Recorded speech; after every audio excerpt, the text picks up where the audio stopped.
ថ្ងៃនេះខ្ញុំលោកស្រីជាទីសកលរបស់បន្ទប់បូជាស័ក្តិសំណល់របស់ទីក្រុងហុងកុងកាលពី5ឆ្នាំមុនខ្ញុំបានព្យាយាមជួយសង្គ្រោះហើយក្រោយមកខ្ញុំបានសន្យានឹងអ្នកខ្ញុំនឹងមើលថែអ្នកទោះជាយ៉ាងណាក៏ដោយគាត់បានចាត់ទុកខ្ញុំដូចជាវិមានសុខវ៉ានិងកូនប្រុសរបស់គាត់ជាមួយអតីតភរិយារបស់គាត់ដែលគាត់ចាត់ទុកថាជាពន្លឺព្រះច័ន្ទពណ៌ពាក្យដែលបង្ហាញពីក្តីស្រឡាញ់សម្រាប់ស្នេហាដំបូងរបស់គាត់ដើម្បីឲ្យស្តេចអាចបញ្ជាទ្រង់តាមចិត្តពួកគេគិតថា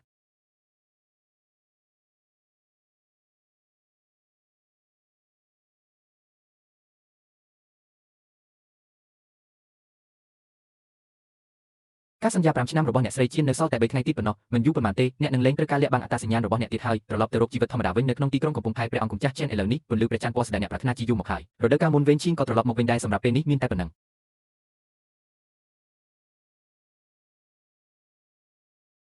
ស៊ីយ៉ាងកាត់កាលពី5ឆ្នាំមុនចេនវ៉ាងគ្មានអ្វីទាំងអស់ខ្ញុំបានបោះបង់ចោលគាត់ឥឡូវនេះខ្ញុំបានឆ្លើយតបទៅគាត់វិញចេនវ៉ាងនៅតែល្អដែរស៊ីយ៉ាងមកទៅជួយម៉ាក់តើអ្នកអាចឲ្យខ្សែដែលមីងពាក់មកខ្ញុំបានទេវាហាក់ដូចជានាងបានលួចអ្វីមួយពីម្ដាយរបស់នាងមកឲ្យចាំខ្ញុំផងមានរឿងអ្វីកើតឡើងជីយ៉ា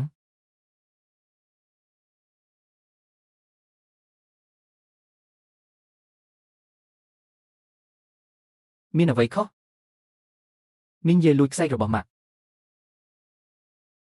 ់អ្នកចាត់ការយីអ្នកបានលួចអ្វីមួយខ្ញុំមិនបានលួចអ្វីទេខ្ញុំមិនដែលនឹកស្មានដល់រឿងនេះទេបងប្រុសវ៉ាងអ្នកមើលថែកូនរបស់អ្នកដែលអ្នកបានចិញ្ចឹមអស់រយៈពេលជាច្រើនឆ្នាំជាធម្មតាគាត់មើលទៅស្មោះត្រង់និងត្រង់អ្នកមិនស្មោះត្រង់បងស្រីជីងទើបតែត្រឡប់មកប្រទេសចិនវិញក្នុងរយៈពេលដែលបងជីត្រូវការដើម្បីរៀបចំពិធីជប់លៀងបើកឡើងវិញគាត់បានលួចវាភ្លាមបន្ទាប់ពីនោះប្រសិនបើមិនមែនដោយសារការរកឃើញដ៏ឆ្លាតវៃរបស់សៀងទេខ្ញុំមិនដឹងថាគាត់បានលួចរបស់របរប៉ុន្មានពីប្អូនស្រីរបស់គាត់ទេខ្ញុំបាននិយាយថាខ្ញុំមិនបានលួចអ្វីទេដូច្នេះវាជារបស់ខ្ញុំជីយ៉ាងមានអាយុត្រឹមតែ6ឆ្នាំប៉ុណ្ណោះតើគាត់អាចកុហកបានទេអ្នកចាត់ការយាយខ្ញុំគ្រាន់តែទុកអ្នកនៅទីនេះព្រោះអ្នកអាចមើលថែសៀងបានអ្នកគិតថាអ្នកបានលួចយកអ្វីមួយដែលកក់ក្ដៅនិងលួងលោមខ្ញុំនឹងមើលអ្នកបន្ថែមទៀតភ្លេចអំពីចំណងគ្រួសារសង្កត់អរគុណប៉ុន្តែនេះពិតជាមិនមែនជារបស់ខ្ញុំទេអ្វីខ្ញុំបានឃើញកញ្ញាយីពាក់ខ្សែដ៏ថ្លៃបែបនេះវាមានអារម្មណ៍ចម្លែកណាស់អ្នកគ្រាន់តែជាប៉ារ៉ាស៊ីតដែលរស់នៅក្នុងផ្ទះរបស់យើងតើធ្វើដូចម្ដេចទើបមានអ្នកណាអាចមានលទ្ធភាពទិញរបស់ថ្លៃបែបនេះ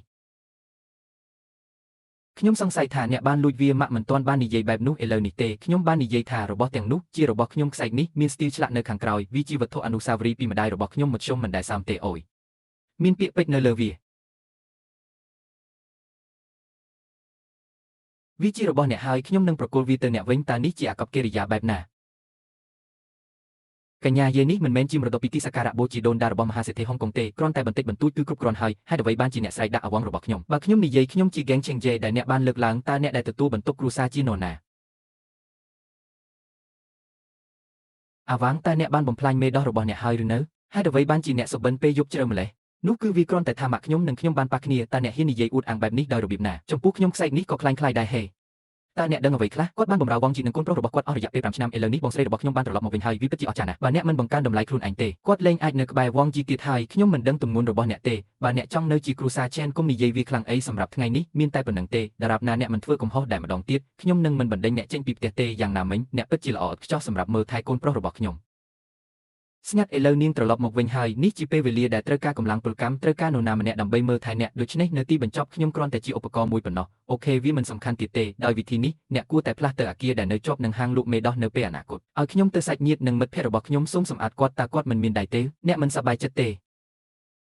កុំភ្លេចថាអ្នកណាសុំទាននឹងអង្វរខ្ញុំស្បត់ថានឹងគោរពតាមជារៀងរហូតហើយស្នាក់នៅទីនេះម៉ាក់រីត្រីគុំទៅណាខ្ញុំនៅតែចង់ញ៉ាំម្ហូបដែលអ្នកចម្អិនម៉ាក់ក៏ចង់ញ៉ាំដែរល្អបានដឹ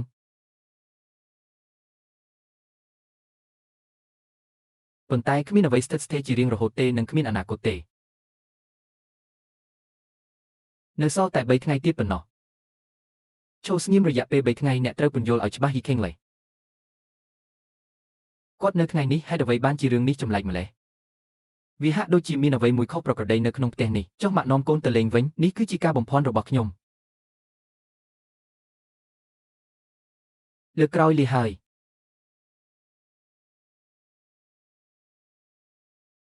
ញ្ញាការវិនិយោគជំថ្មីរបស់ក្រុមហ៊ុន Chen Group ជិតចាប់ផ្ដើមហើយការសន្យារយៈពេល5ឆ្នាំរបស់អ្នកជាមួយលោក Chen នៅសល់តិចជាង3ថ្ងៃទៀតគម្រោងដែលទើបនឹងអភិវឌ្ឍថ្មីរបស់យើងគម្រោងផ្កាយតើយើងគួរផ្ដល់ឲ្យពួកគេម្ដងទៀតទេស្ដាមក្នុងរយៈពេលប៉ុន្មានឆ្នាំនិងមុនពេល Chen ភ្ញាក់ពីដំណេកទាំងស្រុងខ្ញុំបានសន្យាជាមួយបរិសចំណាស់ខ្ញុំនឹងធ្វើវាខ្ញុំនឹងរៀបចំវាឥឡូវនេះ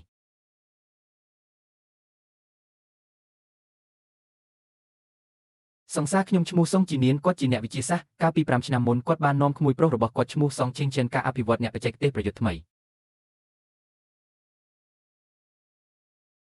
ឌីនចេញទីបំផុតអ្នកបានមកដល់ហើយសូមលោកអ្នកពិតជាត្រូវតែជួយសង្គ្រោះពួកគេទាំងពីរឆ្នាំនឹងពេលព្រឹកព្រលឹមអ្នកស្រីជីក្នុងនាមជាវិជ្ជបណ្ឌិតខ្ញុំពិតជានឹងជួបប្រទះវាតែប៉ុណ្ណោះតើនេះជាអ្វីអ្នកមិនចាំបាច់បារម្ភពីលុយទេចំនួនទឹកប្រាក់ណាមួយនៃការចំណាយលើការព្យាបាលគឺអាចទទួលយកបានវាមិនមែនអំពីលុយទេវាជាលោកសង្ឃនឹងការទទួលខុសត្រូវរបស់គាត់វាដោយសារតែជាតិពុលក្នុងការអភិវឌ្ឍសារធាតុប្រតិកម្មគីមីថ្មីនេះមិនអាចសម្រេចបានដោយការព្យាបាលធម្មតាទេការស្រាវជ្រាវថ្នាំបន្សាបនឹងត្រូវការពេលវេលាយើងក៏ត្រូវការផងដែរបង្កើតថ្នាំបន្សាបដាច់ដោយឡែកមួយដែលកុមារអាចប្រើប្រាស់បានដើម្បីការពារផលប៉ះពាល់តើវានឹងចំណាយពេលប៉ុន្មានយ៉ាងហោចណាស់5ឆ្នាំមិនអីទេអ្នកអាចបន្តធ្វើការស្រាវជ្រាវរបស់អ្នកសូមប្រាប់ខ្ញុំផងប្រសិនបើអ្នកត្រូវការអ្វីមួយខ្ញុំពេញចិត្តបន្ទាប់មកខ្ញុំនឹងហ៊ានធ្វើការស្នើសុំទៅកាន់អ្នកនាងជីខ្ញុំនឹងស្នាក់នៅក្នុងមន្ទីរពិសោធន៍ស្រាវជ្រាវឱសថសម្រាប់រយៈពេល5ឆ្នាំខាងមុខប៉ុន្តែខ្ញុំមានចៅប្រុសម្នាក់នាងក៏បាននាំកូនប្រុសម្នាក់មកដែរខ្ញុំត្រូវការឲ្យអ្នកមកគ្រួសារ Chen ហើយជួយខ្ញុំមើលថែពួកគេឪពុកនិងកូនប្រុសផ្ដល់ជំនួយដោយសម្ងាត់ក្រុមហ៊ុន Chen រូបកំពុងធ្លាក់ចុះខ្ញុំប្រសើរជាងមុនហើយ Dean Chen ស្ថានភាពអ្នកជំងឺមិនសូវស្ថិតស្ថេរទេអ្នកគួរតែទៅមើលសិនសួស្ដីកញ្ញាជីខ្ញុំសន្យានឹងអ្នកពិភពសិល្បៈក្បាច់គុណនឹងមិនស្ដាយក្រោយឡើយដែលមិនបានចំណាយពេល1វិនាទី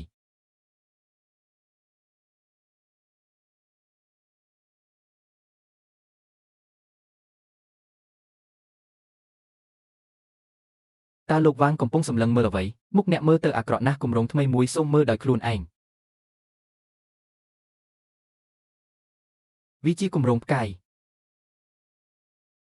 តើនេះមិនសាមញ្ញទេខ្ញុំមិនដូចអ្នកស្រីយេទេពូរបស់ខ្ញុំកំពុងកាន់ការងារជាច្រើនហើយពួកគេនៅតែប្រកាន់ខ្ជាប់នៅគម្រោងនេះ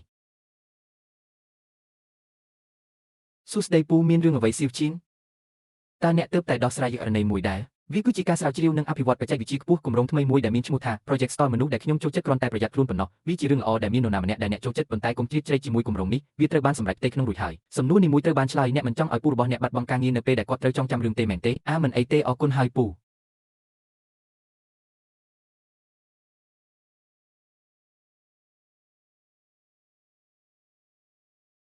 ជាអ្នកមកដល់ហើយខ្ញុំរកអ្នកយូរហើយមានរឿងអ្វីដែរអាវ៉ាងសប្បាយចិត្តណាស់ជំនួយការរបស់ Tian Chen ទើបតែទូរស័ព្ទមកខ្ញុំនិយាយថាផ្ដល់ឲ្យខ្ញុំនៅគម្រោងនោះពួកគេមិនបានមើលសំណើរបស់ខ្ញុំផងពូមិនបាននិយាយទេតើគាត់បានជួយខ្ញុំដោយសម្ងាត់មែនទេគ្មានចម្លើយទេខ្ញុំរីករាយដែលខ្ញុំអាចជួយអ្នកបានខ្ញុំក៏សង្ឃឹមថានឹងចែករំលែកបន្ទុករបស់អ្នកដែរដូចអ្នកនាងយាយដែរគាត់អាចប្រៀបធៀបជាមួយអ្នកដោយរបៀបណាក្រៅពីការថែរក្សាតម្រូវការប្រចាំថ្ងៃរបស់យើងគាត់អាចធ្វើអ្វីបានទៀតជាអ្នកពិតជាបានជួយខ្ញុំច្រើនណាស់ទឹកអប់ដែលខ្ញុំប្រើដើម្បីសម្អាតរាងកាយធ្វើឲ្យខ្ញុំមានអារម្មណ៍ចង់ក្អួត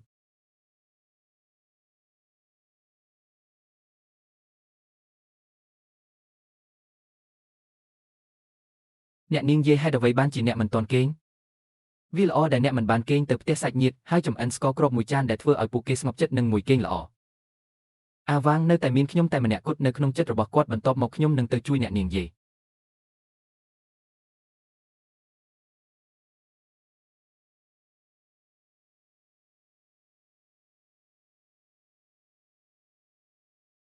អ្នកនាងយាយសូមឲ្យខ្ញុំជួយអ្នកមិនចាំបាច់ទេ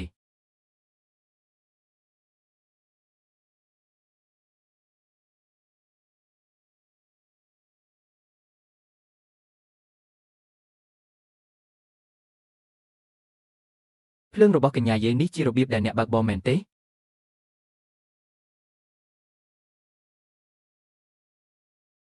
ើអ្នកកំពុងធ្វើអ្វី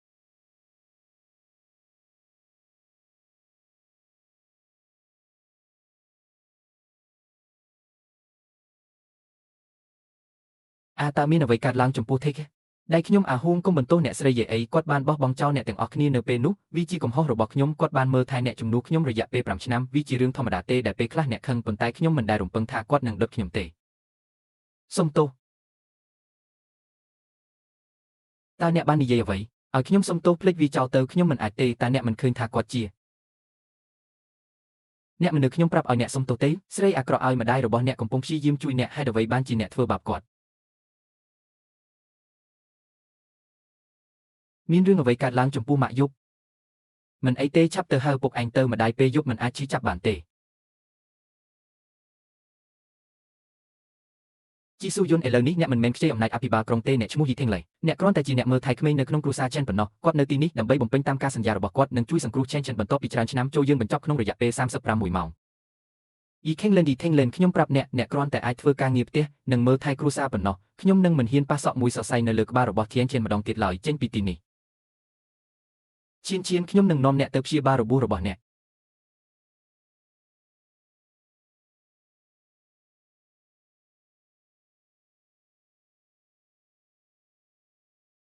ក្មេងម្នាក់នោះល្អប៉ុណ្ណានៅពេលនោះខ្ញុំសង្ឃឹមថាម្ដាយដែលគ្មានបេះដូងនេះនឹងមិនបំផ្លាញគាត់ទៀតទេ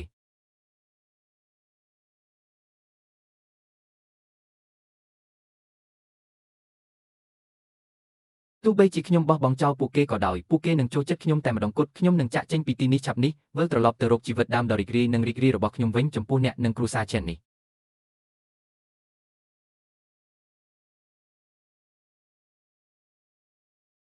អនុញ្ញាតឲ្យខ្ញុំមកតោះទៅអ្នកនាងយាយហេតុអ្វីបានជាអ្នកធ្វើបែបនេះចំពោះខ្លួនឯងតើយើងគួរប្រាប់លោកម្ចាស់ទេវាមិនធ្ងន់ធ្ងរទេវានឹងល្អវិញក្នុងរយៈពេល2 3ថ្ងៃវានឹងជាសះស្បើយទាំងស្រុង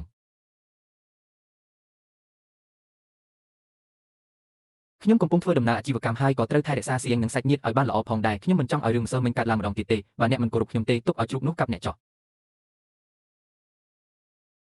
ស៊ីយ៉ាងម៉ាក់នឹងនាំកូនទៅលេងយកព្រមទេប៉ុន្តែយាយកញ្ញាមេរៀនភាសាអង់គ្លេសដែលរៀបចំសម្រាប់លោកក្រវេក្មេងហៀបនឹងចាប់ផ្ដើមហើយភ្លេចហើយឬនៅតើអ្នកណាជាម្ចាស់ផ្ទះនេះយើងបានចេញទៅលេងបើគ្មានពូនឹងមីងទេគ្មានពូមីងទេពូនឹងមីងតែងតែមើលថែខ្ញុំជានិច្ចតើអ្នកកំពុងទៅណាម៉ាក់ខ្ញុំថាខ្ញុំអាចចេញទៅលេងក្រៅបានខ្ញុំមិនចូលរៀនថ្នាក់ភាសាអង់គ្លេសទេកញ្ញាវិនស៊ីចាហ្វៃវ័យក្មេងហៀបនឹងចាប់ផ្ដើមថ្នាក់ទី1គាត់បានចូលរៀននៅសាលាអន្តរជាតិកម្ពុជាមួយក្នុងទីក្រុងប៉េកាំងថ្នាក់ភាសាអង់គ្លេសនេះមានសារៈសំខាន់ណាស់ខ្ញុំជាចាហ្វៃនៅក្នុងផ្ទះនេះអ្នកមើលថែក្មេងតើខ្ញុំអាចរកគ្រូភាសាអង់គ្លេសល្អផ្សេងទៀតបានអ្វីខ្លះគុំពន្យាពេលអនាគតកូនខ្ញុំអីម៉ាក់ពិតជាអស្ចារ្យណាស់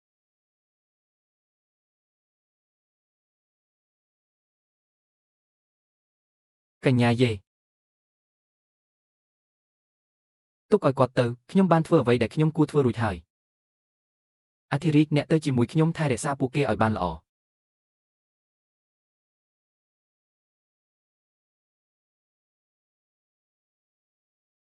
គួរឲ្យខ្លាចណាស់អ្នកនាងយេអ្នកត្រូវទៅមើលអ្នកស្រីវេនស៊ីននៅតែលេងជាមួយចៅហ្វាយក្មេងលើអង្រឹងអា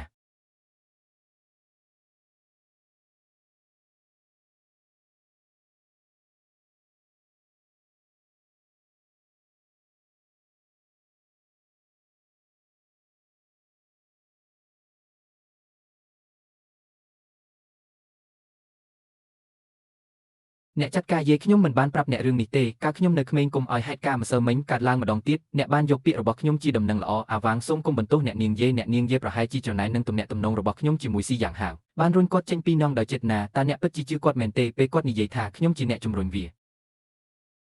ប៉ាជីយ៉ាងមិនអីទេតើក្បាលរបស់អ្នកនៅតែឈឺទេការជិះចាប់ខ្ញុំមិនដែលលេងលើយល់ម្ដងទៀតទេប្រាប់ប៉ាអ្នកណាលេបអ្នកបាត់ចាស់សោះ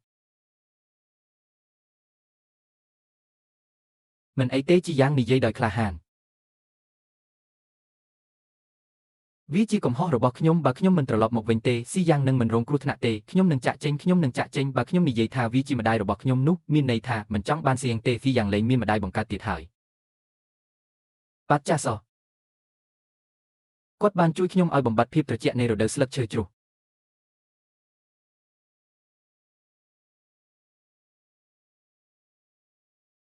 ជីយ៉ាងហេតុអ្វីបានជាអ្នកកុហកនោះមិនមែនជារបៀបដែលខ្ញុំបង្រៀនអ្នកពីមុនទេប៉ាខ្ញុំខ្លាចណាស់កុំខ្លាចអីម៉ាក់របស់សៀងមកដល់ហើយកញ្ញាយាយបានអ្នកស្អប់ខ្ញុំគ្រាន់តែមករកខ្ញុំប្រសិនបើអ្នកមានបញ្ហាណាមួយជីយ៉ាងមានអាយុត្រឹមតែ6ឆ្នាំប៉ុណ្ណោះហេតុអ្វីបានជាអ្នកធ្វើបាបគាត់បើមានអ្វីកើតឡើងចំពោះគាត់ខ្ញុំលែងចង់រស់ទៀតហើយសម្លឹងមើលភ្នែកខ្ញុំហើយនិយាយវាម្ដងទៀតតើអ្នកណារុញអ្នកចោះ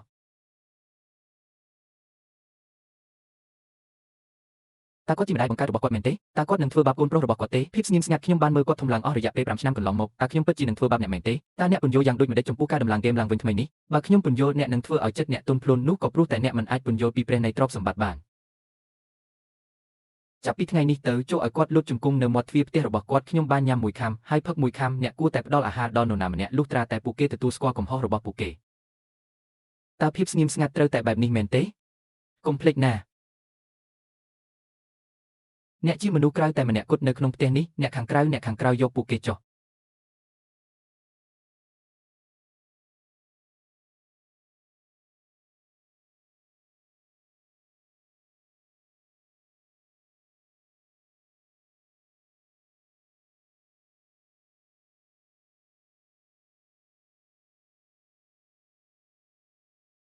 អ្នកស្រីអ្នកនឹងជឿប្រសិនបើអ្នកធ្វើបែបនោះ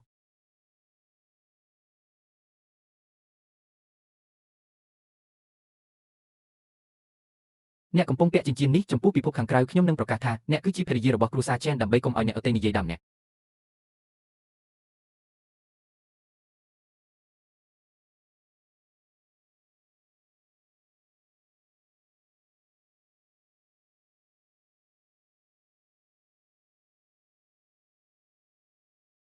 មិនយូរប៉ុន្មានទេអ្វីនឹងលែងពាក់ព័ន្ធសម្រាប់ខ្ញុំកញ្ញាតោះទៅ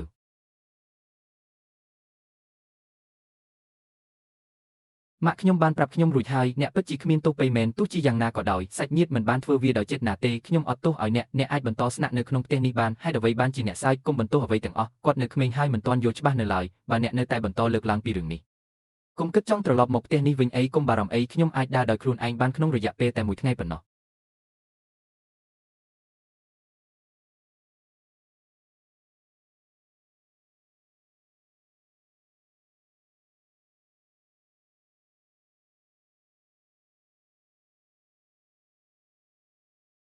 ទីបំផុតដល់ពេលចាក់ចេញហើយអ្នកស្រីយេតាអ្នកកំពុងទៅណាម៉ាក់ខ្ញុំចេញដំណើរហើយចាប់ពីពេលនេះទៅយើងនឹងត្រូវពឹងផ្អែកលើអ្នកសម្រាប់គ្រួសារនេះកញ្ញាសូយេស៊ីយ៉ាងបានធ្លាក់ពីលើជណ្ដើរខ្ញុំបានពន្យល់វាដល់ប្តីខ្ញុំរួចហើយអ្នកមិនអាចចាក់ចេញបានទេកន្លែងនេះមិនអាចទៅដោយគ្មានអ្នកបានទេខ្ញុំមិនអាចរស់នៅដោយគ្មានអ្នកបានទេទោះសាច់ក្រកយកថ្នាំក្រពះមកអរគុណម៉ាក់តើអ្នកអាចជួយខ្ញុំវិចខ្ចប់អីវ៉ាន់ដែលនៅសល់របស់ខ្ញុំបានទេអ្នកណាម្នាក់នឹងមកយកវានៅពេលក្រោយបើវាមិនដំណើរការទេខ្ញុំគួរតែប្រាប់ប្តីខ្ញុំ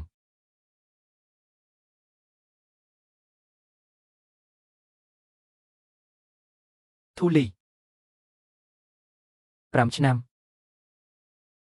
យើងស្មើគ្នា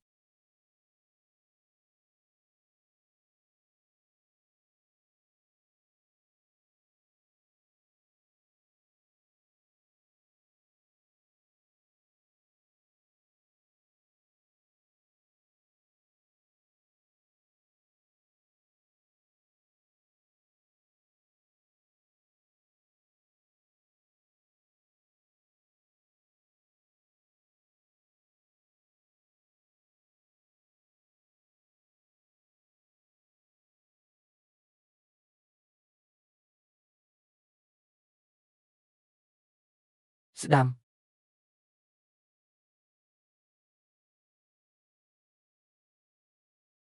តើពិធីជប់លៀងអបអសាទរជ័យជំនះត្រូវបានរៀបចំឡើងដោយឆេនវ៉ងសម្រាប់ខ្ញុំមែនទេតើគាត់បានដឹងអ្វីខ្លះកញ្ញាយាយទីបំផុតអ្នកបានមកដល់ហើយថ្ងៃនេះអាវ៉ាងបានរៀបចំពិធីជប់លៀងអបអសាទរនេះជាពិសេសសម្រាប់ខ្ញុំមានអារម្មណ៍សោកស្ដាយចំពោះអ្នកនាងយាយដែលនៅផ្ទះតែម្នាក់ឯងហេតុអ្វីយើងមិនមកលេងសប្បាយជាមួយគ្នាវាជាកំហុសរបស់អ្នកមែនទេប្រសិនបើវាមិនមែនសម្រាប់ខ្ញុំទេតើលោកអវងអាចយកវាបានយ៉ាងនេះយ៉ាងណាសិទ្ធិសហប្រតិបត្តិការសម្រាប់គម្រោងផ្កាយយាយឈីងលៀនអ្នកគឺជាសម្រាមមួយតើអ្នកអាចប្រៀបធៀបអ្វីជាមួយខ្ញុំបន្ទាប់ពីយប់នេះអ្នកមិនមានសិទ្ធិនិយាយជាមួយខ្ញុំតតែសោះអាមនុស្សរងងឥតខ្មាស់អៀនឲ្យឯងនៅហ៊ាននិយាយទៅវិញទៀតឬយាយឈីងលីកំពុងរងចាំអ្នកមើលពីរបៀបដែលខ្ញុំនឹងកម្ចាត់អ្នកទាំងស្រុងលើកនេះកញ្ញាយាយដោយពិចារណាពីរបៀបដែលអ្នកបានខិតខំប្រឹងប្រែងដើម្បីមើលថែអវងក្នុងរយៈពេល5ឆ្នាំកន្លងមកនេះខ្ញុំនឹងអបអរសាទរអ្នកតើគាត់មានគម្រោងធ្វើអ្វីលើនេះខ្ញុំបានបើកឡានមិនអាចផឹកស្រាបានទេតើវាអាចទៅរួចទេដែលថាអ្នកលក់ដូរពួកគេមិនចង់ធ្វើឲ្យខ្ញុំខ្មាស់អៀនឬបំផ្លាញភាពសប្បាយរីករាយរបស់ខ្ញុំទេអាវ៉ាងអាចនឹងបន្ទោសអ្នកខ្ញុំនឹងមិនអាចជួយអ្នកបានទេនៅពេលនោះលោកម្ចាស់មានរឿងអាក្រក់កើតឡើងហើយកញ្ញាយាយបាននិយាយថាគាត់នឹងចាក់ចេញអីវ៉ាន់ទាំងអស់ត្រូវបានវិចខ្ចប់រួចរាល់ហើយខ្ញុំពិតជាមិនអាចផឹកវាបានទេខ្ញុំបានប្រាប់អ្នកហើយថាខ្ញុំមិនអាចផឹកស្រាបានទេ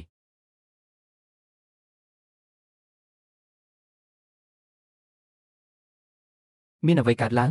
មានរឿងអ្វីកើតឡើងលោកម្ចាស់មានរឿងអាក្រក់កើតឡើងហើយអ្នកនាងយាយបាននិយាយថាគាត់ចង់ចាក់ចេញតើវាមិនគ្រប់គ្រាន់ទេសួស្ដីលោក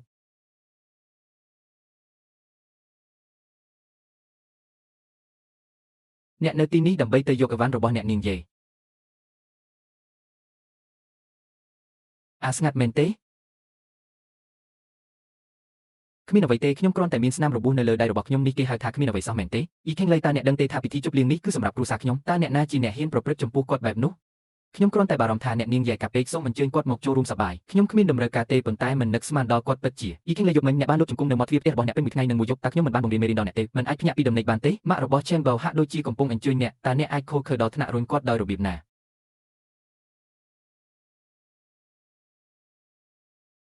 ជាវបាវសៀវប៉ាវមានរឿងអ្វី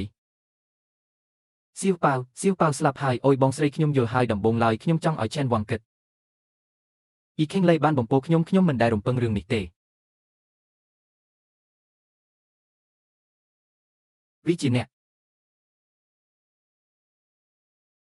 នកបានសម្លាប់ឆេវបោអ្នកបានសម្លាប់ឆេវបោហេ មានរឿងអ្វីកើតឡើងនៅទីនេះវាហាក់ដូចជាអ្នកមើលថែក្មេងរបស់គ្រួសារ Chen ដែលឡើងឋានៈខ្ពស់អ្នកស្រីវេនមិនត្រឹមតែពន្យាពេលគម្រោងថ្ងៃនេះប៉ុណ្ណោះទេពួកគេថែមទាំងបានបំពុលឆ្កែដែលអ្នកស្រីវេនបានចិញ្ចឹមដោយដៃទៀតផងអ្នកចាត់ការយាយសូមផ្ដល់ការពន្យល់សំហេតុផលមួយមកខ្ញុំតើអ្នកគិតថាវាជាខ្ញុំទេគឺជាអ្នកមិនហ៊ានផឹកស្រាដែលម្ដាយរបស់អ្នកបានផ្ដល់ឲ្យអ្នកជាលទ្ធផលសៀវប៉ាវបានលិតស៊ីយ៉ាងដូច្នេះកញ្ញាយាយអ្នកមិនត្រឹមតែធ្វើឲ្យខ្ញុំពិបាកនៅថ្ងៃនេះទេដូច្នេះអ្នកចង់សម្លាប់ខ្ញុំបន្ទាប់ពីខ្ញុំត្រូវបានរំសាយចេញពីជួរកងទ័ពមែនទេថ្ងៃដែលខ្ញុំមិនបានជួបអ្នកនឹងសៀងពេលខ្ញុំនៅបរទេសវាទាំងអស់គឺអំពីការបន្សាបជីពរបស់ជារបស់ខ្ញុំមិនដែលរំពឹងថាគាត់នឹងស្លាប់ទេខ្ញុំមិនដែលនឹកស្មានថាមេដុំអ្នកនេះអាចកាចសាហាវយ៉ាងនេះទេកាលពីមុនអ្នកស្រីវេននៅក្រៅប្រទេសគាត់បានបោកប្រាស់ប្រធានាធិបតី Chen អស់រយៈពេល5ឆ្នាំមកហើយដោយសង្ឃឹមថានឹងឡើងឋានៈក្នុងសង្គមអ្នកស្រីវេនត្រឡប់មកវិញហើយតាមពិតគាត់ចង់លុបបំបាត់នរណាម្នាក់ចេញដើម្បីលើកកម្ពស់ខ្លួនឯងពួកឯងនេះចិត្តអាក្រក់ណាស់ការបំផ្លាញគ្រួសារអ្នកដទៃគឺជារឿងមួយពួកគេមិនទុកជីវិតតូចសូម្បីតែមួយជីវិតពួកគេគួរតែត្រូវបានបង្រៀនមេរៀនដ៏ល្អមួយអនុញ្ញាតឲ្យគាត់រៀនមេរៀនមួយកម្មវិធីគ្រប់គ្រងចំណីយីអ្នកនៅតែមិនទាន់ទទួលស្គាល់កំហុសរបស់អ្នកនៅឡើយទេខ្ញុំបាននិយាយថាវាមិនមែនជាខ្ញុំទេឥឡូវអ្នកស្គាល់ខ្ញុំហើយឬនៅអ្នកចាត់ការយាយអ្នកនៅតែមិនបង្ហាញការស្ដាយក្រោយប៉ុន្តែគាត់ពួកគេសឹមនឹងទទួលបានការចាប់លេងខ្ញុំទៅហើយអ្នកនឹងទៅជាមួយម្ចាស់ផ្ទះដងតើវាខ្លាចជាបែបនេះដោយរបៀបណាម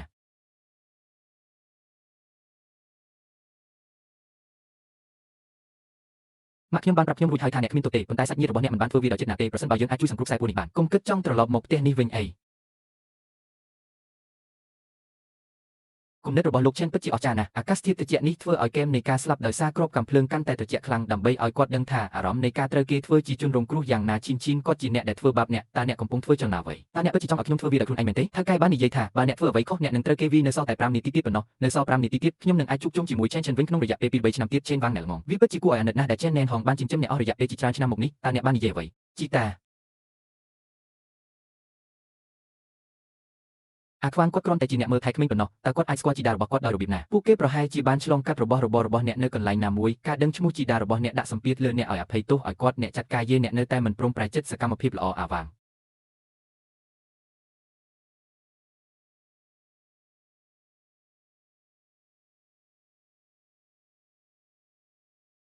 លោកគ្រូវ័យក្មេងសុំអ្នកពិតជាភ្ញាក់ពីដំណេកមែនឡានរួចរាល់ហើយចេញដំណើរដើម្បីយល់ពីការជួបគ្នាលើកដំបូងគ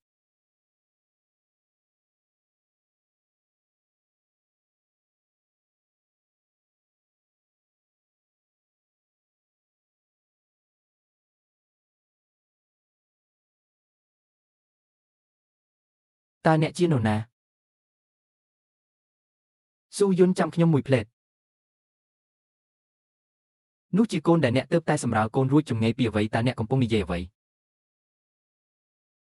ីអ្នកបុរសម្នាក់នេះហ៊ានប៉ះពាល់ប្រជាជនរបស់ខ្ញុំមិនអីទេខ្ញុំជាមនុស្សម្នាក់ដែលអ្នកមិនអាចតាក់ទងបានក្នុងមួយជីវិតនេះមនុស្សមិនស័ក្តិសមខ្ញុំថែមទាំងលងស្រឡាញ់អ្នកទៀតផងអ្នកមិនមែនជាអ្នកណាទេមេតបនៅយ៉េងឆេងដែលគ្រប់គ្រងឋានៈគ្រួសារ Chen ប៉ុន្តែខ្ញុំពិតជាគ្មានការចងចាំអំពីមនុស្សម្នាក់នេះទេថែរក្សាខ្លួនឯងផងស៊ូយូយើងមកដល់ហើយយីឈីងលីនតើអ្នកកំពុងលេងល្បិចអ្វីលើនេះតើខ្ញុំទើបតែដាក់គាត់ឲ្យភ្ញាក់មែនទេគាត់កំពុងបញ្ចេញកំហឹងពួកគេបានរកឃើញបុរសម្នាក់ដើម្បីធ្វើសកម្មភាពនៅក្នុងនោះមែនទេយីឈីងលីនអ្នកមានភាពខ្មាស់អៀននិងប្រុងប្រយ័ត្នចំពោះសាច់ញាតិរបស់អ្នកខ្ញុំនឹងបង្រៀនមេរៀនមួយដល់អ្នក streamer អ្នកដឹងច្បាស់ណាស់ថាអ្នកណាចង់សម្លាប់អ្នកណាយើងស្មើគ្នាឥឡូវហើយខ្ញុំយីខេងឡយនិងអ្នកគ្រួសារ Chen កាត់ភ្ជាប់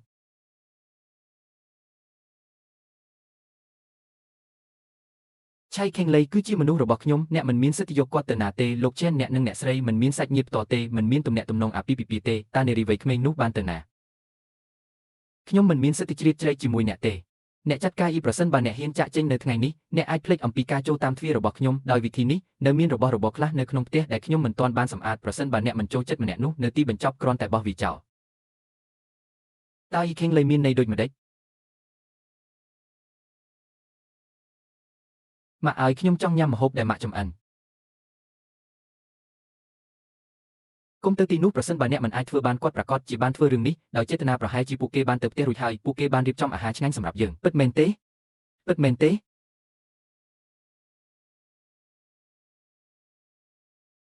អ្នកបាននិយាយថាអ្នកចេតនានាំបុរសម្នាក់មកទីនេះអ្នកបានតាក់ទាញព្រលឹងរបស់ប៉ាវ៉ាងនិងស៊ីយ៉ាងរួចហើយមែនទេគ្រាន់តែរងចាំមើលថាខ្ញុំធ្វើអ្វីពេលខ្ញុំទៅដល់ផ្ទះសេរ៉ូមគ្មានសាច់ញាតិឬមិត្តភ័ក្តិនៅខេត្តជេងឆេងទេមិននិយាយពីឋានៈពេញម៉ោងណាមួយឡើយគ្មានលុយច្រើនសំបីតែមួយផងមនុស្សនោះពិតជាមិនសាមញ្ញទេតើគាត់បានរកឃើញគាត់នៅណាថ្មីនេះគាត់តែងតែអ៊ូតមអំពីរឿងនេះរៀងរាល់3ថ្ងៃម្ដងឬច្រើនជាងនេះមិនអីទេខ្ញុំមិនដឹងថាមានរឿងអ្វីជាមួយអ្នកនាងយាយទេដំបូងឡើយពួកគេបានព្យាយាមធ្វើបាបខ្ញុំក្រោយមកគាត់ក៏បានបង្កឲ្យឆេលបលស្លាប់ផងដែរពួកគេថែមទាំងបានរកឃើញមនុស្សជាច្រើនទៀតផងឲ្យយើងខ្មាស់អៀននៅចំពោះមុខគាត់ជៀនកុំបារម្ភអីយាយឈីងលីងគ្មានកន្លែងណាត្រូវទៅទេរងចាំគាត់ត្រឡប់មកផ្ទះវិញខ្ញុំនឹងធ្វើឲ្យគាត់បង់ប្រាក់ទ្វេដងដើម្បីសុំទោសអ្នកមិនអីទេអាវ៉ាងយ៉ាងណាក៏ដោយគាត់ទើបតែត្រូវបានដាក់ទណ្ឌកម្មខ្ញុំក៏បានរងទុក្ខបន្តិចដែរប្រហែលជាគាត់គ្រាន់តែចង់បញ្ចេញកំហឹងរបស់គាត់ប៉ុណ្ណោះទេគាត់ធ្វើបាបម៉ាក់និងប៉ាម៉ាក់មិនអើពើនឹងសៀងយើងត្រូវតែធ្វើឲ្យគាត់សុំទោស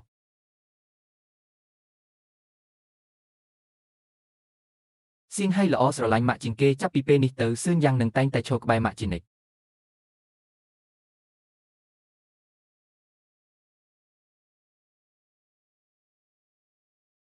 មានរឿងអ្វីអាវ៉ាងអ៊ីខេងលេងនៅណាមានរឿងអ្វីកើតឡើងតើអាវ៉ាងនឹងអ៊ីខេងលេងបានទៅណាតើវាអាចទៅរួចទេដែលពួកគេបានទៅសម្រាប់មុន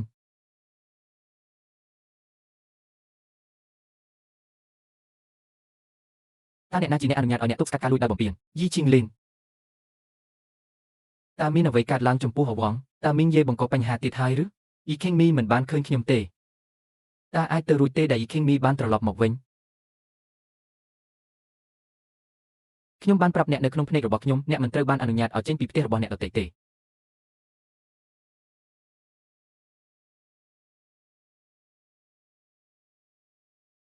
ម៉ាក់តោះថតរូបគ្រួសារជាមួយប៉ា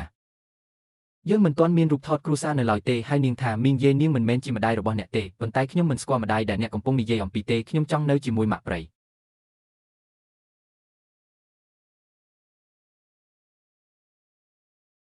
ម៉ាក់មកចិត្តគាត់ត្រូវតែឲ្យតម្លៃរូបថតនេះអាវ៉ាងម៉ាក់ខ្ញុំតើមានអ្វីកើតឡើងចំពោះសុភាពបុរសនោះតើអ្នកមិនទៅទេលោកម្ចាស់ខ្ញុំបានប្រាប់លោករួចហើយអ្នកនាងយេបានវិចខ្ចប់កាបូបរបស់នាងហើយនិយាយថានាងនឹងចាក់ចេញវាដោយសារតែអ្នកមិនបានស្ដាប់នេះមិនល្អឥតខ្ចោះទេលោក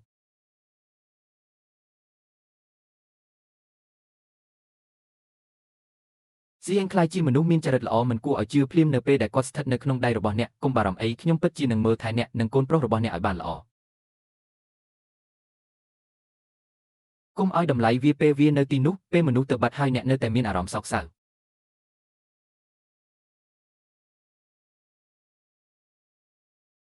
វាមិនអាចទៅរួចទេក្នុងការចាក់ចេញបែបនេះអ្នកស្រឡាញ់ខ្ញុំខ្លាំងណាស់ខ្ញុំត្រូវរកអ្នកឲ្យឃើញខ្ញុំត្រូវរកអ្នកម៉ាក់និងប៉ាសន្លប់មានរឿងអ្វីជាង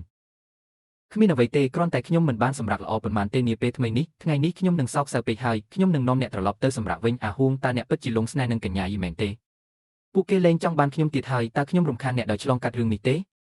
ជាការពិតណាស់ពួកគេមិនមែនជាសាច់ញាតិទេប៉ុន្តែឥឡូវគាត់ទៅហើយតើអ្នកណានឹងមើលថែខ្ញុំក្រៅពីនេះរវល់ខ្លាំងណាស់ថ្ងៃនេះធ្វើឲ្យខ្ញុំបាត់បង់មុខមាត់នៅចំពោះមុខមនុស្សជាច្រើនបើយើងរកគាត់មិនឃើញគាត់ភ្លេចថាម្ចាស់ផ្ទះជានរណា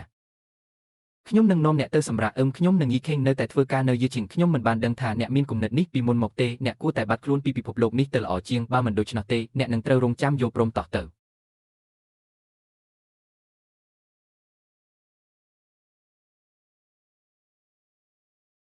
លោកគ្រូវ័យក្មេងនេះឈ្មោះជាអាវុធដែលបានកើតឡើងក្នុងរយៈពេល5ឆ្នាំកន្លងមកសម្រាប់នារីវ័យក្មេងរូបនេះពាក្យបច្ចេកទេសនេះដើមឡើយមានបំណងជួយសង្គ្រោះខ្ញុំនិងចេញសេនបន្ទាបខ្លួនដើម្បីបង្កើតជំហរនៅកន្លែងធ្វើការវាស5ឆ្នាំតើអ្នកអាចល្ងងយ៉ាងនេះដោយរបៀបណាព្រឹកភ្លៀងដើមឈើតើមានអ្វីកើតឡើងក្នុងរយៈពេលប្រមាណឆ្នាំខ្ញុំបានសម្រេចចិត្តថាខ្ញុំនឹងមិនចូលមកក្នុងលោកនេះទៀតទេខ្ញុំបានតាមដានលទ្ធផលនៃប្រវត្តិគោលដល់ពេលដែលត្រូវចែករំលែកលទ្ធផលនៃការស្រាវជ្រាវរបស់ខ្ញុំក្នុងរយៈពេលមួយសប្តាហ៍កន្លងមកហើយវាទាំងអស់បានវិលត្រឡប់ទៅរកមនុស្សដែលកាពីខ្ញុំវិញតើអ្នកបានគិតពីចប់ហើយនៅឆ្នាំនេះគឺជាឧត្តមគតិដែលអ្នកតែងតែកាន់ខ្ជាប់ប៉ុន្តែខ្ញុំអាចនៅជាមួយអ្នកបានការធ្វើឲ្យអ្នកសប្បាយចិត្តគឺជាឧត្តមគតិរបស់ខ្ញុំសម្រាប់អនាគតសម្រាប់ខ្មោចឆៅដោយម៉ាស៊ីននេះជាអ្វីមួយដែលអ្នកមានសិទ្ធិកាន់គុំឲ្យយើងលួចវាជាលើកទី2អីជាការពិតណាស់ការខិតខំប្រឹងប្រែងនិងការរងចាំក្នុងរយៈពេល5ឆ្នាំកន្លងមកនេះគឺមានតម្លៃណាស់មនុស្សមានចរិតខុសគ្នាដោយធម្មជាតិហើយសម្រាមនឹងនៅតែជាសម្រាមជានិច្ចមិនអីទេត្រឹមត្រូវហើយទោះបីជាអ្នកមិនមានប្រាក់ខែខ្ពស់ក៏ដោយគម្រោងផ្កាយសម្រាប់ការស្រាវជ្រាវវិទ្យាសាស្ត្រនិងបច្ចេកវិទ្យាទុកវាឲ្យខ្ញុំអ្នកបានខិតខំធ្វើការខ្លាំងណាស់នាពេលថ្មីនេះសម្រាប់ឲ្យបានច្រើនឆ្នាំធានាបាន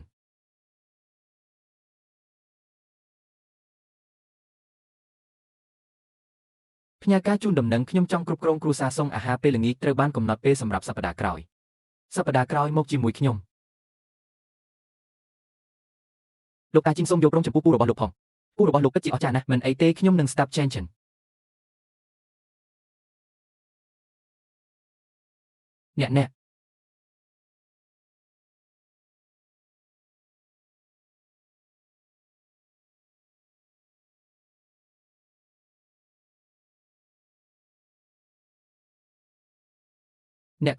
អ្នកគ្រប់គ្រងយេលោកម្ចាស់ខ្ញុំបានប្រាប់លោករួចហើយអ្នកនាងយេបានវិចខ្ចប់កាបូបរបស់នាងហើយនិយាយថានាងនឹងចាក់ចេញវាដោយសារតែអ្នកមិនបានស្ដាប់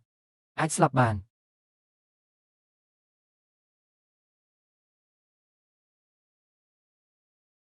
ហេអាវ៉ាងសូមអរគុណសម្រាប់ការថ្ងៃនេះខ្ញុំបានទិញរបស់ច្រើនណាស់ខ្ញុំមិនមានសុភមង្គលបែបនេះយូរមកហើយតើអ្នកចូលចិត្តអ្វី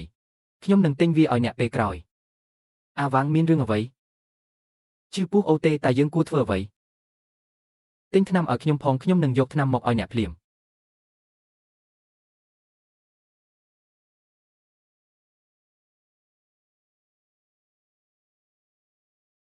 លោក Chen នេះត្រឹមត្រូវទេនេះត្រូវបានបញ្ជាទិញសម្រាប់អ្នកដោយអ្នកស្រី Wang Ken ពេលពោះរបស់អវងមិនស្រួលខ្លួនតែទឹកដោះគោផ្អែមមួយពេញនឹងល្អនេះជារូបមន្តសម្ងាត់ផ្ដាច់មុខរបស់ខ្ញុំវាងជូនពរឲ្យអ្នកឆាប់ជាសះស្បើយខ្ញុំបានរៀបចំស៊ុបអស់សម្រាប់អ្នកព្រោះអ្នកមានអាឡែស៊ីជាមួយទឹកដោះគោបំពន់ក្រពះនិងបំបត្តិការទល់លាមកកុំបារម្ភអីវាមិនជូរចត់ទេការព្យាបាលជាបន្តបន្ទាប់ជាមួយនឹងថ្នាំក្រពះថ្នាំធម្មតារបស់អ្នកនឹងត្រូវបានដាក់នៅក្បែរគ្រែរបស់អ្នកទុកថ្នាំបន្ថែមនៅក្នុងហោប៉ៅរបស់អ្នកចងចាំថាត្រូវញ៉ាំមួយខាំមុនពេលជួបជុំគ្នាអ្នកគួរតែផឹកស្រាតិច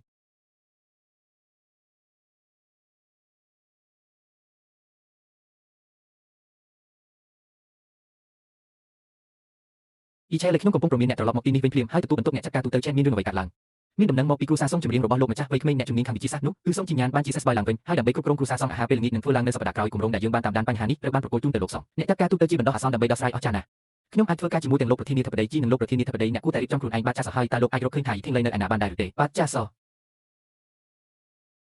តើអ្នកបានទៅណាពិតមែនទេហាអ្វីមើលមួយនោះទៅតើនោះជាលោកឆាន់វងជាអ្នកគ្រប់គ្រងទូទៅនៃក្រុមហ៊ុនឆាន់គ្រុបមែនទេសង្ហាណាមើលទៅល្អចោះគ្មានអ្វីចម្លែកទេដែលគម្រោងនោះត្រូវបានគេហៅថាបុគ្គលណត្រាហើយយើងអាចផ្ដល់វាទៅពួកគេដោយផ្ទាល់បានទេនេះអាចត្រូវបានភ្ជាប់ទៅនឹងគ្រួសារសុងម្ដងទៀតលោកឆេននេះពួកគេប្រកាសជាបានប្រមូលផ្ដុំសំណាងល្អមែនទោះបីជាខ្ញុំមានអារម្មណ៍ថាមានអ្វីមួយអំពីសាច់ញាតិរបស់ខ្ញុំបានផ្លាស់ប្ដូរក៏ដោយប៉ុន្តែយ៉ាងណាមិញគាត់បានជួយខ្ញុំច្រើនណាស់ប៉ុន្តែខ្ញុំគិតច្រើនពេកហើយអ្នកនៅក្បែរលោកប្រធានាធិបតីឆេនវាមិនមែនគ្រាន់តែដើរតាមពីក្រោយគាត់ទេស្ត្រីម្នាក់នោះដែលធ្លាប់មានចិត្តអាណិតអាសូរអស់រយៈពេល5ឆ្នាំមែនទេតើវាអាចទៅរួចដោយរបៀបណាតើអ្នកធ្លាប់បានឃើញស៊ីមប៊ិចដ៏ស្រស់ស្អាតបែបនេះទេនេះប្រហែលជាស្នេហាដំបូងរបស់លោកឆេនខ្ញុំបានឮថាគាត់ទើបតែត្រឡប់ទៅប្រទេសចិនវិញកាលពីប្រហែលថ្ងៃមុននេះបញ្ជាក់ថាការមើលឃើញគឺជាការជឿគ្មានអ្វីចម្លែកទេដែលប្រធានាធិបតីឆេនមិនអាចបំភ្លេចគាត់បានអូវ៉ាន់ថ្ងៃនេះខ្ញុំមើលទៅល្អទេល្អខ្ញុំពិតជាចាប់អារម្មណ៍ណាស់តាមពិតទៅក្នុងរយៈពេល2ថ្ងៃកន្លងមកនេះខ្ញុំចាប់ផ្ដើមគិតអំពីសេចក្តីនោះហើយក្រៅពីធ្វើការងារផ្ទះខ្លះតើមនុស្សម្នាក់អាចមានតម្លៃដូចមនុស្សអាក្រក់បែបនេះដោយរបៀបណាពួកឲ្យលឿនឡើងពួកមិនទាន់មានឱកាសអរគុណឯងផ្ទាល់នៅឡើយទេអរគុណចំពោះជំនួយរបស់អ្នកខ្ញុំនិងអាវងអរគុណលោកពូសូមអរគុណដល់លោកអ្នកនិងសាច់ញាតិរបស់អ្នកបើមិនដូច្នោះទេនេះទាំងផែនការរបស់ Star Project នឹងខ្ញុំពិតជាមិនមានឱកាសពិនិត្យមើលការវះកាត់នោះទេភាពតាក់ទាញនៃគម្រោងនោះវាបានបង្ហាញថាគាត់គឺជាមិត្តប្រុសរបស់ជាជាងមនុស្សដែលខ្ញុំបានជ្រើសរើសគឺនៅចំពោះមុខខ្ញុំលោក Chen តើអ្នកកំពុងនិយាយអ្វីដោយសារតែសមត្ថភាពលេចធ្លោរបស់លោក Chen ផ្ទាល់ទើបគាត់អាចឈ្នះបានគម្រោងនេះខ្ញុំគ្រាន់តែកំពុងធ្វើអ្វីតាមលំដាប់លំដោយប៉ុណ្ណោះលោក Chen ប្រសិនបើអ្នកមានឱកាសសូមផ្ដល់វាទៅឲ្យមនុស្សខាងលើពាក្យសម្ដីល្អមួយចំនួនទៀតនឹងត្រូវបានកោតសរសើរនោះជារឿងធម្មជាតិខ្ញុំសន្មតថាលោកជីនឹងមានវត្តមានផ្ទាល់នៅថ្ងៃនេះខ្ញុំនឹងអរគុណគាត់ផ្ទាល់ជាមួយសាច់ញាតិរបស់ខ្ញុំនៅពេលនោះអូខ្ញុំបានឮថាលោកប្រធានាធិបតីជីក៏នឹងមកថ្ងៃនេះដែរខ្ញុំបានឮថាឧត្តមសេនីយ៍ជីគឺជាកូនស្រីតែម្នាក់គត់របស់គ្រួសារដូនតាគ្មាននរណាម្នាក់ធ្លាប់បានឃើញគាត់ទេហេតុអ្វីបានជីគាត់មកថ្ងៃនេះអ្នកមិនដឹងទេមែនទេលោកប្រធានាធិបតីជីនិងលោកប្រធានាធិបតីសុងគឺជាគូស្នេហ៍កាលពីកុមារភាពតើពួកគេមិនអាចមកដល់របៀបណាប្រហែលជាគាត់ថែមទាំងសារភាពអារម្មណ៍របស់គាត់ទៀតផងវាបានបង្ហាញថាពួកគេជាគូគ្មានអ្វីចម្លែកទេដែលខ្ញុំជំពាក់អ្នកមួយជើងពាក្យតើអ្នកត្រៀមខ្លួនហើយឬនៅ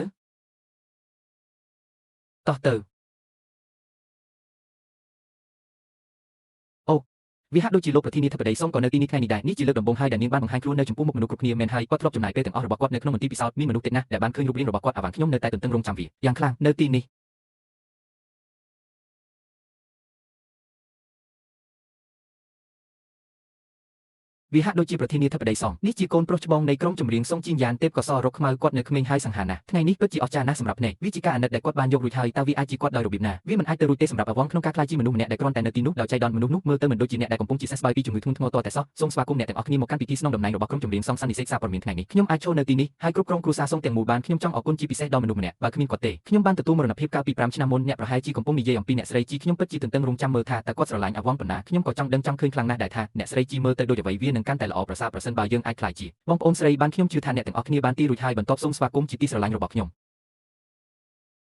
ហើយអ្វីបានជាមនុស្សម្នាក់នេះវាតែងតែផ្ដល់ឲ្យខ្ញុំនៅអារម្មណ៍នៃការស្គាល់គ្នាយ៉ាងខ្លាំងបងស្រីរបស់ប៉ាដាដូចនាងនិយាយដែរអ្នកមិនអាចនិយាយគ្រាមភាសាសៀងដោយមិនប្រុងប្រយ័ត្នបានទេស្ត្រីពលដ៏ថ្លៃថ្នូរម្នាក់តើវាអាចដូចមេដោះនោះដោយរបៀបណាវាជាសេចក្តីស្លាប់ប៉ុន្តែអារម្មណ៍នោះមិនសមនឹងវាទ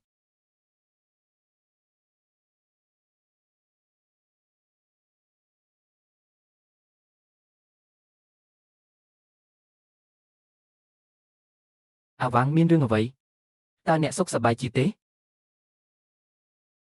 បន្ទាប់ពីអាវ៉ាងពេលយើងអរគុណនរណាម្នាក់យើងគួរតែមានភាពរួសរាយរាក់ទាក់ជាងនេះខ្ញុំគិតថាពួកគេក៏នឹងចំណែននឹងស្នេហារបស់យើងដែរខ្ញុំចង់ចែករំលែកបទពិសោធន៍ខ្លះរបស់ខ្ញុំ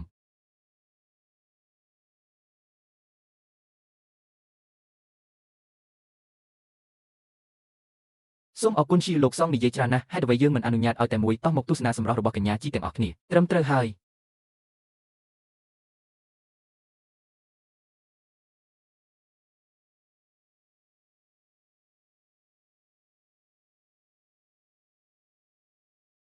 យវាជាម្ដាយរបស់ហ៊ីវាជាម្ដាយរបស់ហ៊ី ខ្ញុំតែងតែគិតថាជីនារីវ័យក្មេងនឹងមានសមត្ថភាពដូចស្ត្រីរឹងមាំម្នាក់ជួបគ្នាថ្ងៃនេះខ្ញុំមិនដែលរំពឹងថាកញ្ញាជីនឹង sexy និងស្រស់ស្អាតយ៉ាងនេះទេប៉ុន្តែដោយគ្មានដាននៃការពេញចិត្តកញ្ញាជីមិនត្រឹមតែមានទេពកោសល្យប៉ុណ្ណោះទេថែមទាំង sexy និងស្រស់ស្អាតទៀតផងម៉ាក់របស់យាយស្អាតណាស់ម្ដាយរបស់យាយស្អាតជាងម្ដាយរបស់នាងទៅទៀតតើខ្ញុំអាចសុំឲ្យមីងយាយបន្តធ្វើជាម្ដាយរបស់ខ្ញុំបានទេអាវ៉ាងតើកញ្ញាជីអាចក្លាយជាយាយឈីងលីនយ៉ាងដូចម្ដេចអ្នកចាត់ការយាយតើអ្នកកំពុងធ្វើអ្វីឥឡូវនេះបើអ្នកចាត់ការទូទៅចេនតើប្រយោគដែលអ្នកនិយាយលើកមុនមិនបានបង្រៀនអ្នកមេរៀនទេអ្នកគឺជាសង្ឃអ្នកចាត់ការទូទៅលោកម្ចាស់តើលោកជានរណាខ្ញុំមិនស្គាល់អ្នកទេតើអ្នកប្រកាសទេថាអ្នកមិនបានច្រឡំខ្ញុំជាមួយអ្នកផ្សេងយាយឈីងលីទើបតែត្រូវបានគេហៅថានេះជាឈ្មោះរបស់នារីមែនទេអ្នកនាងយាយអ្នកមិនអាចឲ្យបុរសដែលអ្នកលងស្នេហ៍លួចយកបេះដូងរបស់អ្នកបានទេប៉ុន្តែពួកគេភ្លេចនាមត្រកូលនិងឈ្មោះរបស់ពួកគេតើអ្នកមិនចង់ឲ្យលោកប្រធានាធិបតីសង្ឃដឹងទេអ្នកធ្លាប់ជាអ្នកគ្រប់គ្រងអវងអស់រយៈពេល5ឆ្នាំមកហើយខ្ញុំមិនទាន់បានប្រាប់ជាញញនៅឡើយទេខ្ញុំបានធ្វើកិច្ចព្រមព្រៀងជាមួយឌៀនឆេនក្នុងរយៈពេល5ឆ្នាំកន្លងមកនេះស្ត្រីម្នាក់នេះខ្ញុំមិនដឹងថាអ្នកកំពុងនិយាយអំពីអ្វីទេតើវាជាភាពល្ងងខ្លៅឬជាការលាក់ពុតដោយចិត្តណាខ្ញុំខ្លាចថាពួកគេបានប្រាប់វិធីសាស្ត្រមួយចំនួនពួកគេបានកុហកប្រធានាធិបតីសង្ឃម្ដងទៀតនោះហើយជាមូលហេតុដែលគាត់បាននាំអ្នកមកចូលរួមក្នុងឱកាសនេះនៅថ្ងៃនេះចូលនៅចិត្តអាបានជាមែនទេតើមនុស្សម្នាក់នេះមិនមែនជាកញ្ញាជីទេអូលោកសង្ឃពិតជាមិនបាននិយាយបែបនោះនៅពេលនេះទេគាត់ចង់អញ្ជើញអ្នកនាងជីចេញមកក្រៅគាត់គ្រាន់តែនិយាយថាមនុស្សម្នាក់នេះបានជួយសង្គ្រោះគាត់តើវាដោយសារតែព្រះគុណដែលបានជួយសង្គ្រោះជីវិតមែនទេលោកប្រធានាធិបតីសង្ឃទើបតែនាំគាត់មកទីនេះថ្ងៃនេះវាដូចជាគាត់ស្រាប់តែលេចឡើងនៅក្បែរខ្ញុំថែរក្សាខ្ញុំរយៈពេល5ឆ្នាំប្រសិនបើគាត់មានល្បិចដូចគ្នាវាមិនមែនជារឿងដែលមិនអាចទៅរួចទេក្នុងការតាក់ទងជាមួយបុរសម្នាក់ទៀតលើសពីនេះទៅទៀតបុរសម្នាក់នេះដែលមាននាមត្រកូលថាសង្ឃទាំងអស់នេះពិតជារឿងដែលធ្វើឲ្យខ្ញុំនិយាយចេញមកអ្នកនាងយាយអ្នកពិតជាគ្មានខ្មាស់អ៊ីនមែនប្រសិនបើអ្នកស្រីជីដឹងខ្ញុំខ្លាចថាវាមិនមានបញ្ហាទេថាតើវាជាហ្គេងចេងឬហ្គេងចេងអ្នកមិនអាចទៅដល់រដ្ឋធានីបានទេអ្នកគ្រប់គ្រងងាយមកជាមួយខ្ញុំសុភាពបុរសរូបនេ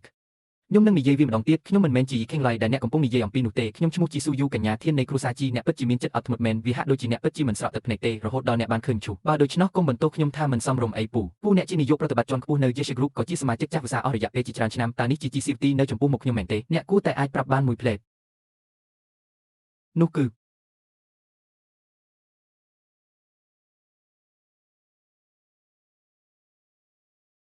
ផ្ទៃខាងក្រោយហាក់ដូចជាធ្លាប់ស្គាល់បន្តិចប៉ុន្ត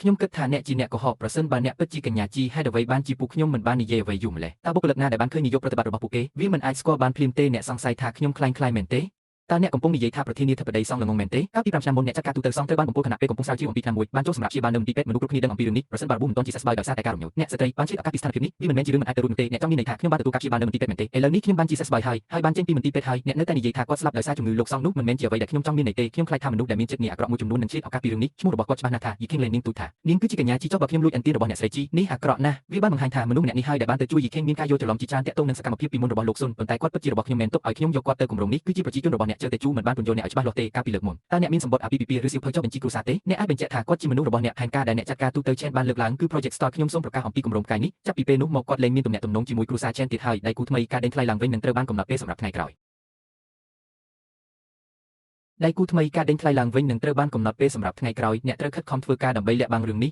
យើងនៅតែមានឱកាសគួរឲ្យអស់សំណើចណាស់ទើបតែពីថ្ងៃមុននេះទេអ្នកចាត់ការទូទៅឆេនបានរៀបចំពិធីជប់លៀងអបអរសាទរយ៉ាងប្រណីតដើម្បីប្រាប់ពិភពលោកគាត់បានធានាសុវត្ថិភាពគម្រោងផ្កាយខ្ញុំមិនបានរំពឹងថាប្រធានាធិបតីសង្ឃនេះជាលោកសង្ឃអ្នកចាត់ការទូទៅលើកមុនអ្នកត្រូវគេធ្វើបាបដោយសារតែស្ត្រីបបប្រាស់ម្នាក់នេះវាជារឿងមួយប្រសិនបើពួកគេវាខ្ញុំនឹងអវងលើកនេះវាដោយសារតែគាត់បានលុបចោលកិច្ចសហប្រតិបត្តិការតើយើងគួរពិចារណាឡើងវិញអំពីគម្រោងដែលខ្ញុំទទួលបន្ទុកដែរឬទេខ្ញុំអាចឲ្យវាទៅអ្នកណាដែលខ្ញុំចង់បានអ្នកមិនបារម្ភទេទោះបីជាអ្នកឥឡូវនេះជាអ្នកទំនាក់ទំនងសម្រាប់គម្រោងផ្កាយក៏ដោយទោះជាយ៉ាងណាក៏ដោយការសម្រេចចិត្តចុងក្រោយគឺស្ថិតនៅលើអ្នកស្រីជីនិយាយឲ្យត្រង់ទៅអ្នកស្រីជីទទួលបានអត្ថប្រយោជន៍ពីគម្រោងនេះពីអាវ៉ាងរួចហើយខ្ញុំខ្លាចថាអ្នកមិនមានសិទ្ធិនោះទេគម្រោងនេះពិតជាស្ថិតនៅក្រោមការទទួលខុសត្រូវរបស់អ្នកស្រីជីឥឡូវនេះនោះមិនមែនជារឿងរបស់អ្នកទេវាមិនមានអ្វីទាក់ទងនឹងខ្ញុំទេខ្ញុំអាចតាក់ទងអ្នកស្រីជីដោយគ្រាន់តែទូរស័ព្ទមួយដងប៉ុណ្ណោះចូលយើងបញ្ជាក់បញ្ហានេះពូហេតុអ្វីមិនទូរស័ព្ទទៅអ្នកនាងជីឥឡូវនេះហើយសួរខ្ញុំមិនមានលេខទូរស័ព្ទរបស់អ្នកស្រីជីទេហេខ្ញុំនិយាយអញ្ចឹងរត់គ្មាននរណាម្នាក់ត្រូវបានអនុញ្ញាតឲ្យជ្រៀតជ្រែកជាមួយគម្រោងផ្កាយនោះទេតែអ្នកដោះស្រាយរឿងដោយរបៀបណាវ៉ាងមើលគាត់ទៅគាត់កំពុងសម្ដែងម្ដងទៀតអរគុណបងប្រុសជីងដឹងថាពេលណាត្រូវឈប់ដល់ពេលដែលអ្នកត្រូវឈប់ហើយ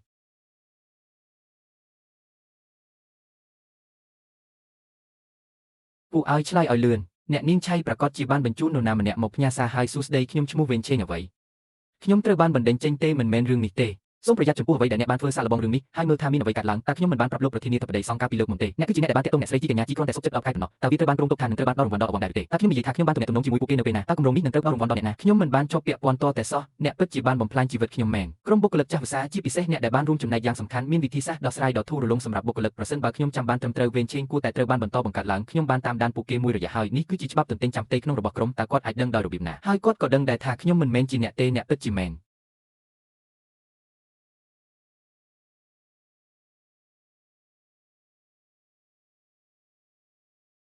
សួស្ដីអវ៉ាងស្ដាប់ខ្ញុំសិននេះប្រហែលជាកំហុសហើយអ្នកចាត់ការទូទៅចេនអ្នកមិនគិតថាអ្នកអាចកម្ចាត់ Project Star បានទេវាដោយសារតែក្មេងស្រីនៅក្បែរអ្នកមែនទ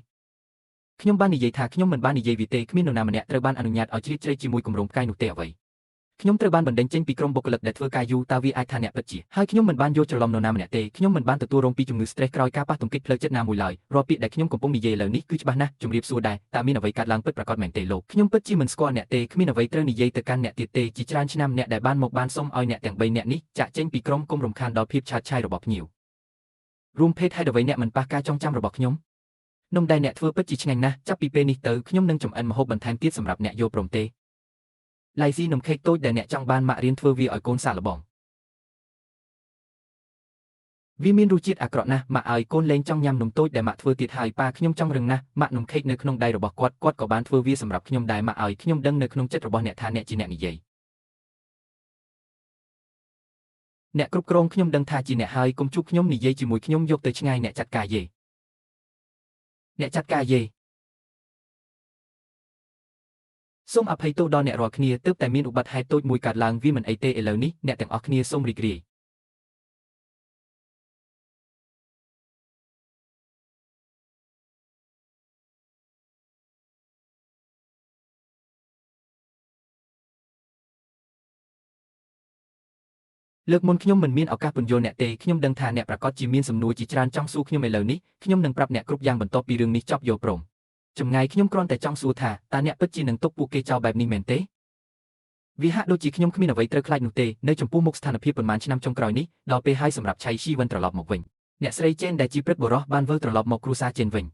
ញជាការពិតណាស់យើងនឹងមិនធ្វើការរៀបចំបន្ថែមទៀតទេគុំលុបចោលកិច្ចព្រមព្រៀងជាមួយគ្រួសារចេនលើប្រព័ន្ធនេះនៅឡើយទេខ្ញុំនឹងយកវាទៅផ្ទះរបស់ពួកគេផ្ទាល់នៅពេលក្រោយសួស្តីលោកចេនខ្ញុំបានឮថាអ្នកធ្លាប់ធ្វើការជាមួយអ្នកបច្ចេកទេសគម្រោងផ្កាយត្រូវបានលុបចោលតើវាពិតទេខ្ញុំចាំថាពិធីជប់លៀងរបស់អ្នកទើបតែពីថ្ងៃមុនអ្នកចាត់ការទូទៅចេនទើបតែពេលនេះទ្រព្យសម្បត្តិជាតិរបស់ក្រុមហ៊ុន Chen Group បានធ្លាក់ចុះម្ដងហើយម្ដងទៀតប្រវត្តិសាស្ត្រម្ដងទៀតកាលពី5ឆ្នាំមុនតើនឹងមានអ្វីកើតឡើងចំពោះក្រុមហ៊ុន Chen តើមានដំណោះស្រាយទេអ្នកណាប្រាប់អ្នកថាជនជាតិហ្វូជីនីមាននៅគ្រប់ទីកន្លែងនោះជាអ្វីដែលភ្ញៀវដែលទើបតែចូលរួមពិធីជប់លៀងបាននិយាយទាំងអស់តើវាអាចទៅរួចទេដែលលោក Chen កំពុងសម្ដៅទៅលើសុងបានបង្កើតវាឡើងដោយមិនដឹងខ្លួនទៅមុខលឿននិងបាញ់លឿនលោក Chen កំពុងកំណត់គោលដៅដោយចេតនាទៅលើលោកសុងក្រុមហ៊ុន Machine ត្រជាក់អ្នកចាត់ការទូទៅ Chen កិច្ចព្រមព្រៀងសហប្រតិបត្តិការរបស់យើងមិនត្រូវបានលុបចោលលើប្រព័ន្ធនេះទេខ្ញុំបានឮថាវាត្រូវបានរៀបចំដោយជីស៊ីវស៊ីវពិតជាមែនខ្ញុំយល់ហើយខ្ញុំតែងតែនិយាយថាយីឃីងលេគ្រាន់តែសម្ដែងប៉ុណ្ណោះអ្នកស្រីស៊ីត្រូវតែដឹងយីឃីងលេក្នុងពិធីជប់លៀងធ្វើពុតជាសង្សារការពីកុមារភាពរបស់ប្រធានាធិបតីសុងជីសំណាងល្អខ្ញុំបានលាតត្រដាងគាត់ទាន់ពេលវេលាគាត់កំពុងប្រឈមមុខនឹងយើងឃីងខ្ញុំបានយល់ច្រឡំអ្នក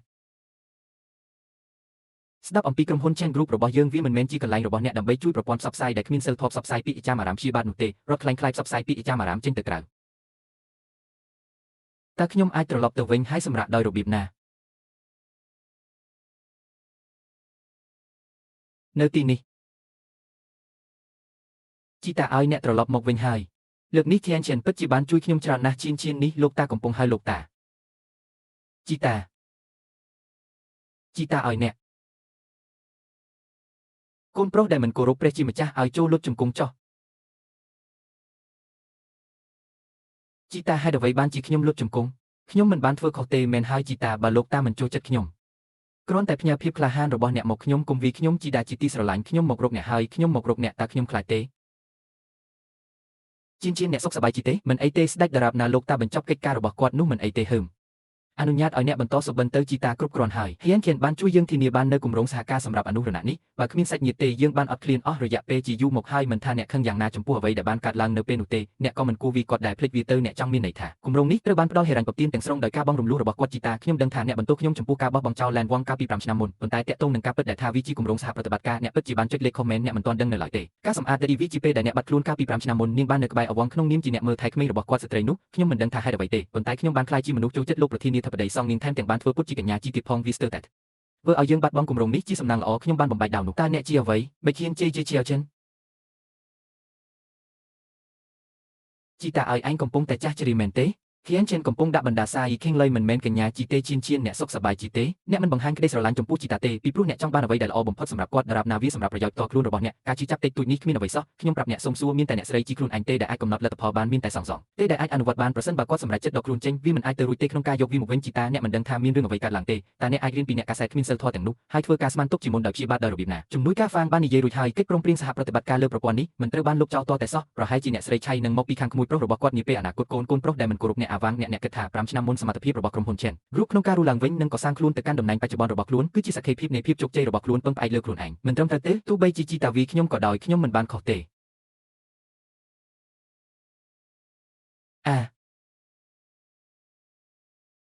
េអូ ព្រះជាម្ចាស់ឲ្យសួស្តីខ្ញុំនៅទីនេះដើម្បីប្រគល់ឯកសារក្នុងនាមអ្នកស្រីជីឯកសារត្រូវបានប្រគល់ដោយអ្នកស្រីជី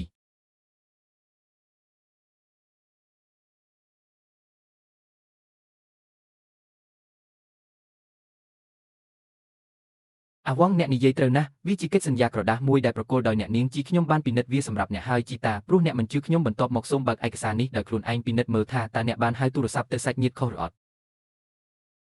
ជីតាខ្ញុំស្បោះចំពោះជីវិតរបស់ខ្ញុំឯកសារនេះពិតជាមិនមានកំហុសទេប្រសិនបើគម្រោងនេះបរាជ័យខ្ញុំធានាថាខ្ញុំនឹងមិនដើរចូលទៅក្នុងផ្ទះគ្រួសារឆេនម្ដងទៀតទេសម្លាញ់អ្នកនិយាយត្រូវហើយវាខ្ញុំដែលគ្មានហេតុផលជីតាបើកវាឲ្យលឿននិយាយឲ្យត្រង់ទៅវាគឺដូចដែលខ្ញុំបានប្រាប់សាច់ញាតិរបស់ខ្ញុំអញ្ចឹងអ្នកជំពាក់ខ្ញុំនិងសាច់ញាតិរបស់ខ្ញុំនៅការសំទោសវាខ្ញុំដោយគ្មានហេតុផលមិនអីទេសាច់ញាតិអ្នកសំនឹងទទួលបានវាប្រសិនបើរឿងនេះឈ្នះសំណាងរបស់បុរសចំណាស់ការតែកំភ្លៀងពីស្បីនោះពិតជាមានតម្លៃណាស់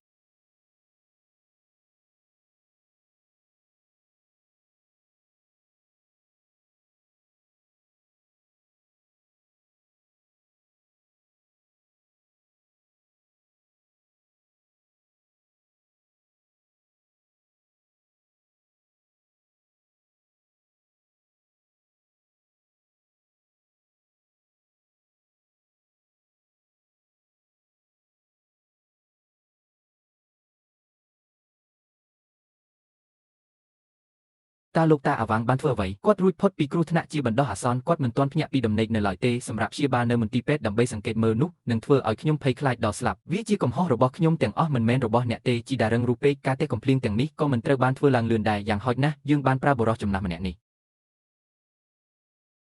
ទេកំភ្លៀងនេះមិនគ្រប់គ្រាន់ទេយ៉ាងហោចណាស់ពួកគេបានដោះស្រាយរឿងនេះបានអាវេនឥឡូវនេះបញ្ហារបស់លោកតាត្រូវបានដោះស្រាយហើយចូលយើងពិនិត្យមើលឯកសារក្រដាសថ្មីដែលអ្នកនាងជីបានទទួលជាមុនសិនសូមឲ្យខ្ញុំបញ្ជាក់ហេតុអ្វីបានជាលោកតាមិនមានប្រតិកម្មបែបនោះនៅពេលនោះតើវាអាចទៅរួចទេ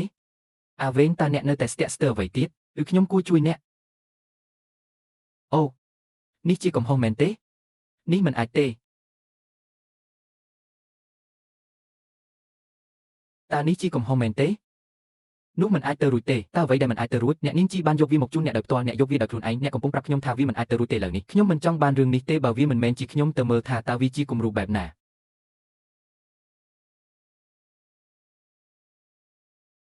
អ្វីអាជីវកម្មខ្នាតតូចចំនួន4ក្រុមហ៊ុន Magic Group តើការតាំងចិត្តបែបណាដើម្បីដកខ្លួនចេញវាមិនអាចទៅរួចទេក្នុងការយកវាមកវិញវាពិតជាគួរឲ្យអាណិតណាស់ដែល Chen Nian Shu បានចិញ្ចឹមអ្នកអស់រយៈពេលជាច្រើនឆ្នាំមកនេះតើមានអ្វីកើតឡើងពិតប្រាកដតើសត្វ Elf Prey ជាអត្តសញ្ញាណคล้ายៗមែនទេគាត់មានទំនាក់ទំនងជាមួយចៅហ្វាយនេះមានរឿងអ្វីកើតឡើងជីយ៉ាងខ្ញុំមិនចង់ញ៉ាំទេខ្ញុំមិនចង់បានអ្នកទេខ្ញុំមិនចង់បានអ្នកទេការចម្អិនអាហាររបស់អ្នកមិនល្អខ្ញុំមិនចង់បានអ្នកទេមានអ្វីខុសស៊ីយ៉ាងបានយំពួកគេថែមទាំងបានវាបំបែកដៃខ្ញុំដោយវាចានទៀតផង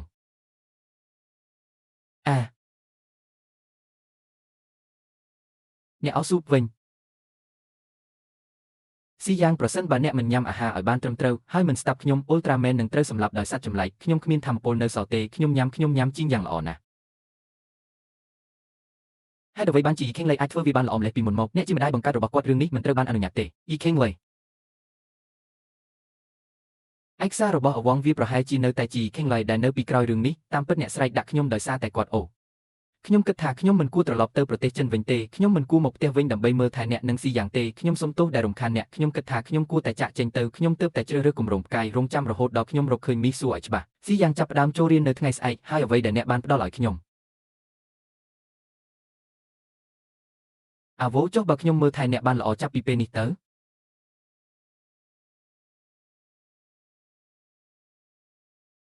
នោះជាអ្វីដែលបានកើតឡើងក្នុងរយៈពេលប្រមាណឆ្នាំឬ5ឆ្នាំកន្លងមកខ្ញុំសូមឲ្យរឿងកន្លងផុតទៅคล้ายជារឿងកន្លងផុតទៅអ្វីដែលសំខាន់បំផុតនៅពេលនេះគឺយើងនៅតែនៅជាមួយគ្នាមិនត្រឹមត្រូវទេហេតុអ្វីបានជាអ្នកចាំថាហេតុអ្វីបានជាកូននោះហៅអ្នកថាបូម៉ាក់នៅថ្ងៃនេះតើខ្ញុំអាចហៅអ្នកថាម៉ាក់បានទេចេនប៉ុន្តែពូខ្ញុំនឹកម៉ាក់ខ្ញុំខ្លាំងណាស់អ្នកបាននិយាយថាគាត់បានប្រែក្លាយទៅជាផ្កាយនៅលើមេឃប៉ុន្តែខ្ញុំក៏មិនអាចប៉ះផ្កាយបានដែរមិនអីទេចេនអាចហៅខ្ញុំថាម៉ាក់ចាប់ពីពេលនេះទៅសាលាចាប់ផ្ដើមថ្ងៃស្អែកទីបំផុតសិស្សក៏ឈប់ផ្សាយខ្ញុំជាកូនដែលគ្មានម្ដាយដូច្នេះ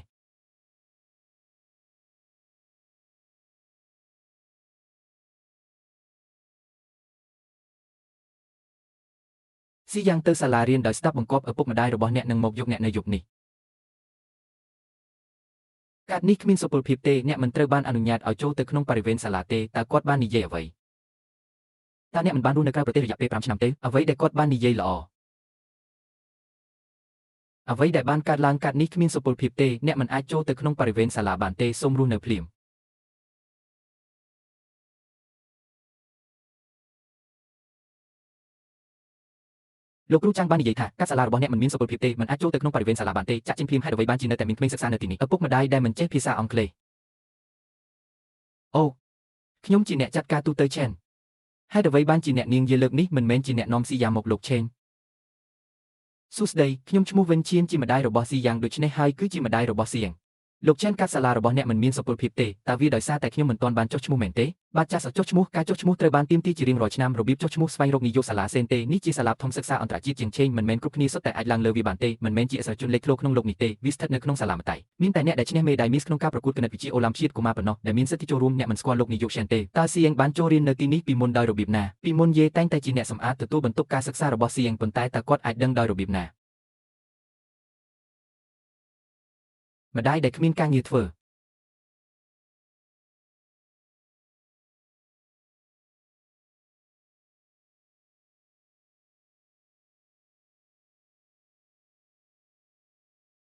អរុនសួស្តីលោកគ្រូវីរបុរសដែលមានបទពិសោធន៍ផងដែរសូមស្វាគមន៍មកកាន់សាលារៀនវិញចេញឆេនពូរបស់អ្នកនិងខ្ញុំនឹងទៅយកអ្នកពេលក្រោយលីហើយពូលីហើយម៉ាក់ទៅណាម៉ាក់តោះយើងទៅឆ្នាំនេះយល់ព្រមទេតើក្មេងប្រុសនោះដែលមាននាមត្រកូលថាយាយទើបតែហៅអ្នកថាអ្វីម្ដាយអ្នកកំពុងមានទំនាក់ទំនងជាមួយអ្នកថ្មីពីក្រោយខ្នងខ្ញុំមែនទេលែងវាទៅអាវិញអ្នកសុខសប្បាយជីទ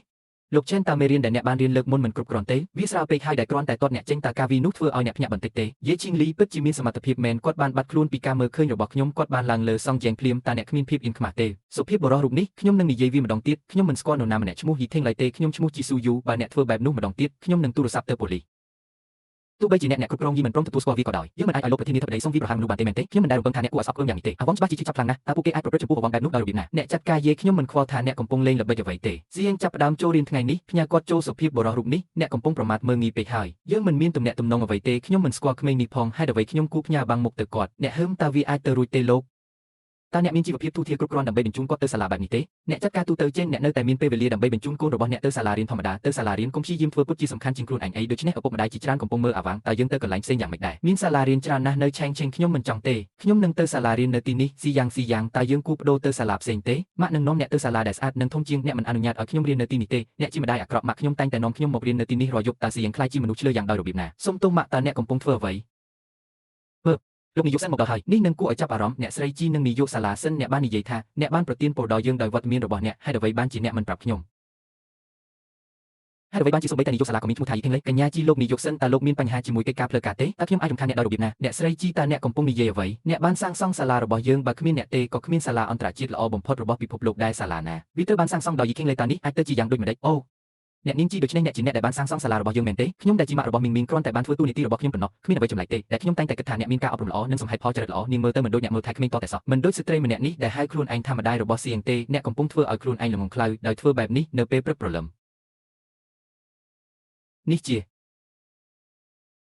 ាសងគីងមានអូនេះជាបទរបស់លោកប្រធានាធិបតីសងមិនចម្លែកទេដែលគាត់ជាបរិសសង្ហាបែបនេះខ្ញុំបានលើច្រើនអំពីអ្នកមានរឿងអ្វីកើតឡើងចំពោះអ្នកទាំងអស់គ្នានៅច្រកចូលគីមទេពធីតាមិនច្រើនទេមនុស្សមួយចំនួនមិនមានលក្ខណៈសម្បត្តិគ្រប់គ្រាន់ដើម្បីចូលរៀននៅសាលារបស់យើងទេចូលយើងបង្កបញ្ហានៅទីនេះដូច្នេះហើយទើបសន្តិសុខដំណើរការបណ្ដេញអ្នកបង្កបញ្ហាចេញវាក៏បានបំផ្លាញផ្លាកសញ្ញាសាលារបស់យើងផងដែរដែលសរសេរថារងចាំមួយផ្លែត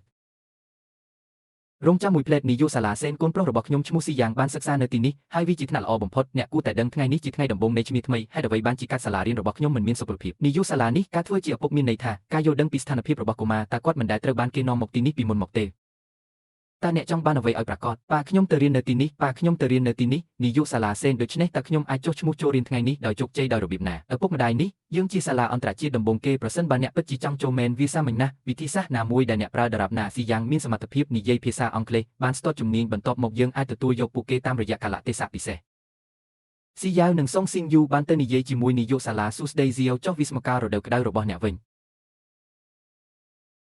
សួស្ដី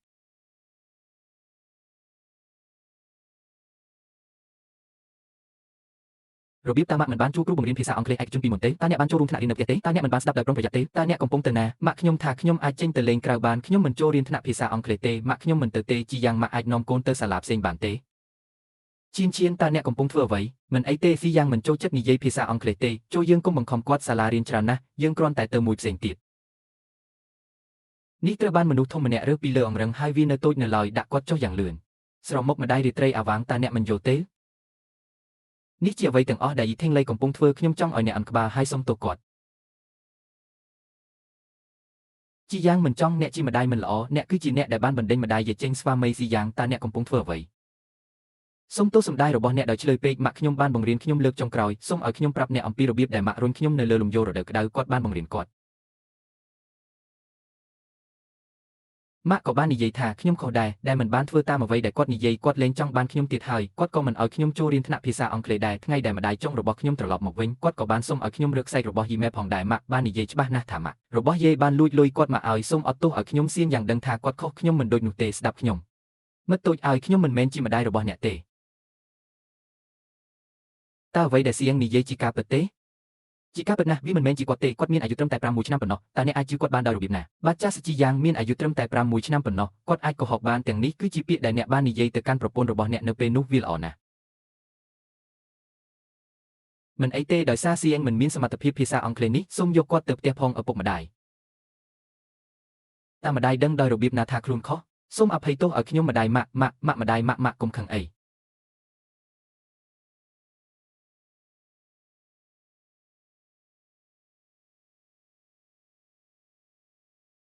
តើវាជានរណាឲ្យប្រកាសនិយាយវាម្ដងទៀតឯករាជ្យទាំងឆ្ងាយសូមថែរក្សាខ្លួនផងលោកស្រីតើវាអាចបណ្ដាលមកពីខ្ញុំបានខកខានព័ត៌មានមួយចំនួនក្នុងរយៈពេល5ឆ្នាំកន្លងមកនេះទេប្រសិនបើអ្នកគ្រប់គ្រងយីមិនមែនជាអត្តសញ្ញាណពិតរបស់គាត់ទេគាត់បានលេចឡើងភ្លាមកាលពី5ឆ្នាំមុនគាត់បានអង្វរថាខ្ញុំមានភ្នែកផ្សេងទៀតដើម្បីការពារខ្ញុំអាចពន្យល់អ្វីគ្រប់យ៉ាងដល់អវងសូមស្ដាប់ខ្ញុំផងមិនអីទេវាមិនមែនមានន័យថាខ្ញុំមិនចង់ឲ្យសៀងចូលរៀនថ្នាក់ភាសាអង់គ្លេសទេនៅពេលនោះខ្ញុំគិតថាយីខេងលេគ្រាន់តែជាអ្នកការពារប៉ុណ្ណោះតើគាត់អាចរកគ្រូភាសាអង់គ្លេសល្អម្នាក់ដោយរបៀបណាក្រៅពីនេះវាមិនមែនគ្រាន់តែមួយថ្ងៃឬពីរថ្ងៃនោះទេប្រសិនបើសៀងចង់លេងអនុញ្ញាតឲ្យគាត់លេងមុនដូច្នេះអ្នកអនុញ្ញាតឲ្យគាត់ទៅលេងគាត់ត្រូវបានគេបោះចោលគាត់បាននិយាយថាគឺយីខេងឡៃដែលបានធ្វ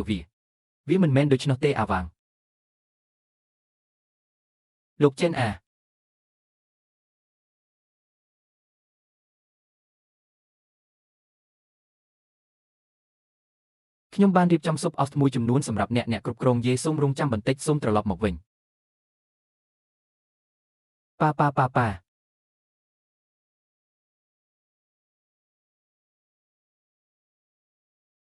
លោកចេនអ្នកភ្នាក់ហើយគ្រូពេទ្យបាននិយាយថាវាល្អដែលខ្ញុំបានពាក់ខ្សែក្រវ៉ាត់សុវត្ថិភាពគ្មានចម្លើយម៉ាក់ខ្ញុំបានយកស៊ីយ៉ាវទៅផ្ទះរួចហើយទាំងណាស់ខ្ញុំមិនគិតថាខ្ញុំធ្លាប់បានឃើញអ្នកស្រីវេនពីមុនមកទេមិនខ្វល់ពីគាត់ទេប្រាប់ខ្ញុំថាវាជាអ្វីអ្នកបានសុំឲ្យខ្ញុំស៊ើបអង្កេតអ្នកនាងយាយពីមុននេះជាព័ត៌មានទាំងអស់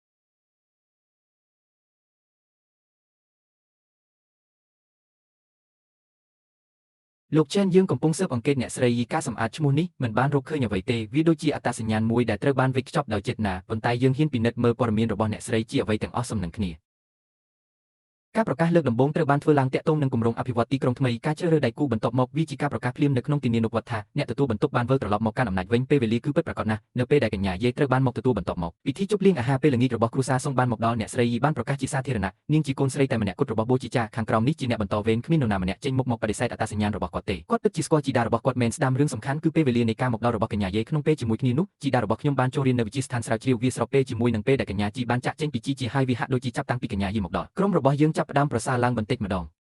លោកចិនគ្មានវិធីណាដែលរឿងចៃដន្យបែបនេះអាចកើតឡើងនៅលើលោកនេះទេតើវាពិតជាពិតមែនទេប៉ុន្តែតាមពិតនាងជាស្ត្រីពលម្នាក់ហេតុអ្វីបានជាធ្វើពុតជា Kingland មកមើលថៃខ្ញុំនឹងស្អៀងផង5ឆ្នាំបានកន្លងផុតទៅក្នុងមួយប៉បពេជ្រភ្នែកតើមានមូលហេតុអ្វីរវាងគាត់និងជីតារបស់គាត់ខ្ញុំនឹងទៅរកគា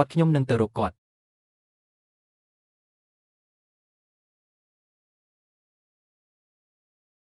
វងវែងទៅបាត់ចាស់សោះអាវាងតើហ្វាងកាន់ឯកសារអ្វីនៅទីនេះវាមើលទៅអាចកំបាំងណាស់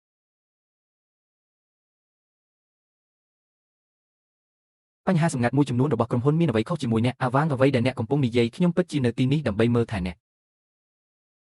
តើអ្នកកំពុងថែរក្សាអ្វីដែលអ្នកចង់មានន័យដោយពាក្យថាថែរក្សានោះមានន័យថាទុកខ្ញុំនឹងសៀងនៅក្នុងឡានគាត់រត់គេចខ្លួនដោយខ្លួនឯងអ្វីដែលអ្នកចង់មានន័យដោយពាក្យថាថែរក្សាអ្នកបានបង្ហាញខ្លួនតែពេលខ្ញុំភ្ញាក់ពីដំណេកប៉ុណ្ណោះម្ដាយរបស់ខ្ញុំបានទៅយកសៀងពីសាលារៀន វាមិនមែនជាអ្វីដែលអ្នកគិតនោះទេនៅពេលនោះវាគឺដោយសារតែអានខ្លាចខ្ញុំទើបតែលោតពីលើឡានស្រមៃមើលថាប្រសិនបើមានអ្វីមួយកើតឡើងចំពោះគ្រួសាររបស់យើងតើអ្នកណានឹងមើលថែគ្រួសារនេះតើអ្នកនៅតែចង់ឲ្យ King Wei ត្រឡប់មកវិញទេ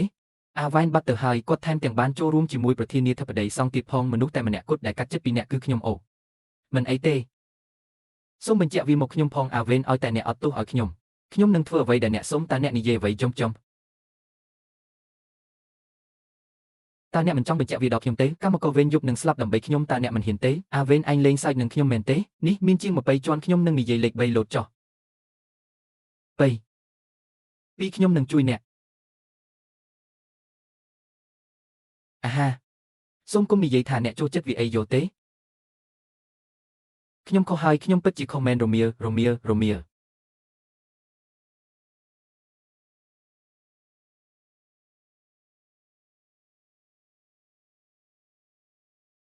លោកឆេនខ្ញុំទើបតែបានឃើញអ្នកនៅមន្ទីរពេទ្យក្នុងពេលញ៉ាំអាហារសម្រន់ពេលយប់ជ្រៅ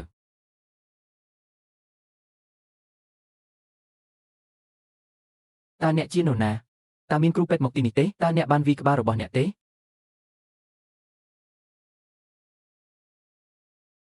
ចេញសូមញ៉ាំស្ករតិចនៅពេលអនាគតយកព្រមទេជំរាបសួរល្អចេញបានទឹកខ្ចីស្រាខ្លះអ្នកគ្រប់គ្រងទីបំផុតខ្ញុំបានរកឃើញអ្នកហើយអ្នកគ្រប់គ្រងអ្នកបានវាយខ្ញុំហើយលោកខ្ញុំមិនស្គាល់អ្នកទេអ្នកបានធ្វើរឿងនេះនៅទីសាធារណៈខ្ញុំអាចប្តឹងអ្នកពីបទយាយីផ្លូវភេទសូមមេត្តាតើអ្នកពិតជាត្រូវធ្វើបែបនេះមែនទេបើមិនដូច្នោះទេតើអ្នកចង់ធ្វើអ្វីល្អអ្នកបានបង្ខំខ្ញុំ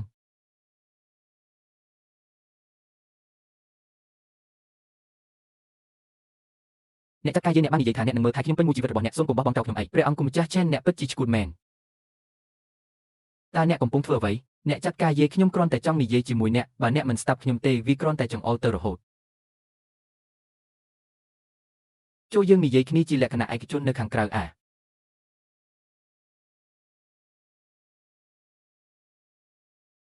យាយឈីងខ្ញុំដឹងថាអ្នកជាមនុស្សអាក្រក់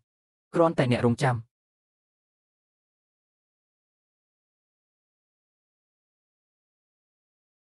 ទេខ្ញុំត្រូវទុកផ្លូវចេញសម្រាប់ខ្លួនឯងនិយាយអ្វីដែលអ្នកត្រូវនិយាយឲ្យលឿនខ្ញុំមិនមានក្បាច់គុណកុងហ្វូទេរក្សាខ្ញុំជាមិត្តអ្នកគ្រប់គ្រងខ្ញុំមិនហៅអ្នកថាពួយលើនេះទេពួកខ្ញុំដឹងអ្វីទាំងអស់អ្នកតែងតែជាអ្នកដែលផ្ដល់ឲ្យគ្រួសារនេះកុំចាក់ចេញពីខ្ញុំមិនអាចរស់នៅដោយគ្មានអ្នកបានទេដូច្នេះអ្នកស្រាប់តែបាត់បង់អ្វីមួយខ្ញុំអាចមករកអ្នកនៅពេលណាដែលខ្ញុំហៅឆ្កែដែលនឹងមកពេលគេហៅតើអ្នកស្ដាយក្រោយទេស៊ូយូសុំកុំនិយាយអំពីខ្លួនឯងបែបនោះដូច្នេះតើអ្នកចង់ឲ្យខ្ញុំនិយាយអ្វីអ្នកមិនបានដាក់ឈ្មោះវាថាគឺឆ្កែហួរដោយផ្ទាល់ទេតើវាត្រូវបានញ៉ាំមកខ្ញុំទេស៊ូយូសុំទោសខ្ញុំខុសហើយខ្ញុំនឹងមិននិយាយរឿងនោះទៅកាន់អ្នកម្ដងទៀតទេអ្នកគ្មានអនាគតទេដូច្នេះអ្នកមិនចាំបាច់សន្យាអ្វីជាមួយខ្ញុំទេការឃ្លាតឆ្ងាយពីសង្គមការឃ្លាតឆ្ងាយពីសង្គមតាំងជាកូនស្រីច្បងតើអ្នកអាចស៊ូទ្រាំនឹងភាពអាម៉ាស់បែបនេះហើយមើលថែខ្ញុំរយៈពេល5ឆ្នាំដោយរបៀបណាតើគាត់មិនស្រឡាញ់ខ្ញុំទេ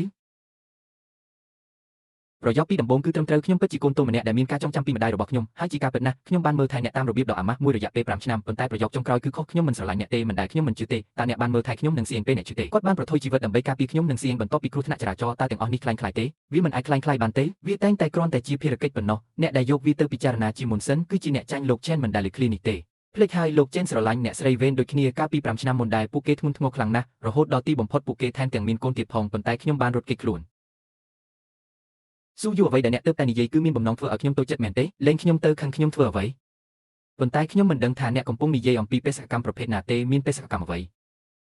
តើជាមនុស្សដែលមាននាមត្រកូលថាសុងមែនទេវាមិនមានអ្វីតាក់ទងនឹងអ្នកទេគ្មានមតិយោបល់ទេតើអ្នកឃើញអ្វីខ្លះនៅក្នុងយូខូប៊ីសូសុងជាអ្នកស្រាវជ្រាវដែលទើបតែជាសះស្បើយពីជំងឺធ្ងន់ធ្ងរកាលពីប៉ុន្មានឆ្នាំមុនដើរពី3ជំហានហើយដកដង្ហើមវែងសំបីតែចូលគេងព្រះអង្គម្ចាស់ឆេនសូមស្ដាប់ខ្ញុំដោយប្រុងប្រយ័ត្នអតីត King Lei បានទទួលមរណភាពហើយយើងលែងមានអ្វីពាក់ព័ន្ធគ្នាទៀតហើយឥឡូវនេះស៊ូយុន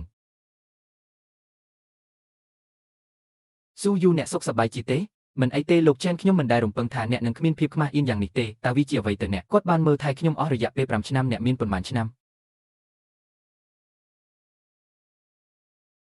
ការឃ្លាតឆ្ងាយពីសង្គមតើអ្នកស្ទាក់ស្ទើរក្នុងការឲ្យគាត់វាខ្ញុំទេវាមិនមែនថាអ្នកមិនធ្វើនោះទេខ្ញុំតែងតែចង់ដឹងហេតុអ្វីបានជាខ្ញុំមិនព្រមទទួលស្គាល់ថាខ្ញុំជា King មិនហេតុអ្វីបន្ទាប់ពីមើលថែអ្នកអស់រយៈពេល5ឆ្នាំប៉ុន្តែពួកគេគ្រាន់តែចង់ចាក់ចេញសូមទាញយកអត្ថប្រយោជន៍ពីការពិតដែលថាមនុស្សគ្រប់គ្នានៅទីនេះនៅថ្ងៃនេះសូមឲ្យខ្ញុំបញ្ជាក់ឲ្យច្បាស់ខ្ញុំមិនបានលេងសើចទេឥឡូវនេះរយៈពេល5ឆ្នាំកន្លងមកនេះតែងតែជាបេសកកម្មតែមួយប៉ុណ្ណោះថែរក្សាខ្លួនផងណាវាទាំងអស់គឺដើម្បីជួយសង្គ្រោះមនុស្សដែលខ្ញុំពិតជាស្រឡាញ់រយៈពេល5ឆ្នាំនេះគ្រាន់តែជាប្រតិបត្តិការមួយប៉ុណ្ណោះមិនអីទេតោះទៅឆ្នាំនេះ ខ្ញុំមិនទាន់និយាយអំពី Yen Shio ចប់នៅឡើយទេ Hey កុំភ្ញាក់អី Chen Chen ហឺតើអ្នកបានធ្វើឲ្យ Chen Chen ធ្វើអ្វីតើអ្នកចង់អប់ទេ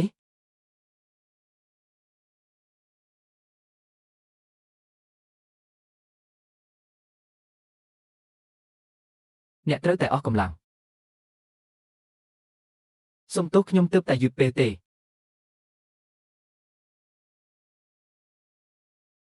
មានអ្វីខុសតើមានការដាច់ចរន្តអគ្គិសនីទេខ្ញុំនឹងទៅពិនិត្យមើល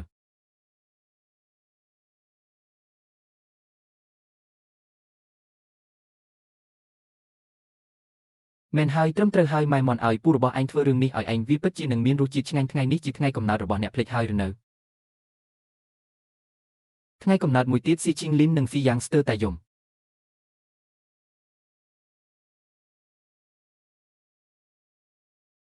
អស់រយៈពេល2ឬ3ឆ្នាំបន្ទាប់ខ្ញុំភ្លេចអំពីថ្ងៃនោះខ្ញុំមិនដែលស្រមៃថាច្រើនឆ្នាំនឹងកន្លងផុតទៅយ៉ាងនេះទេអរគុណមានរឿងអ្វីជាមួយអ្នកគាត់បានមើលថែខ្ញុំអស់រយៈពេល5ឆ្នាំតើអ្នកមានវាទេជីស៊ូយូចូលយើងនៅជាមួយគ្នាទុកឲ្យខ្ញុំមើលថែអ្នកឲ្យបានល្អសូមឲ្យខ្ញុំបើកចំហនិងរីករាយថែរក្សាអ្នកដោយគ្មានការសង្ស័យ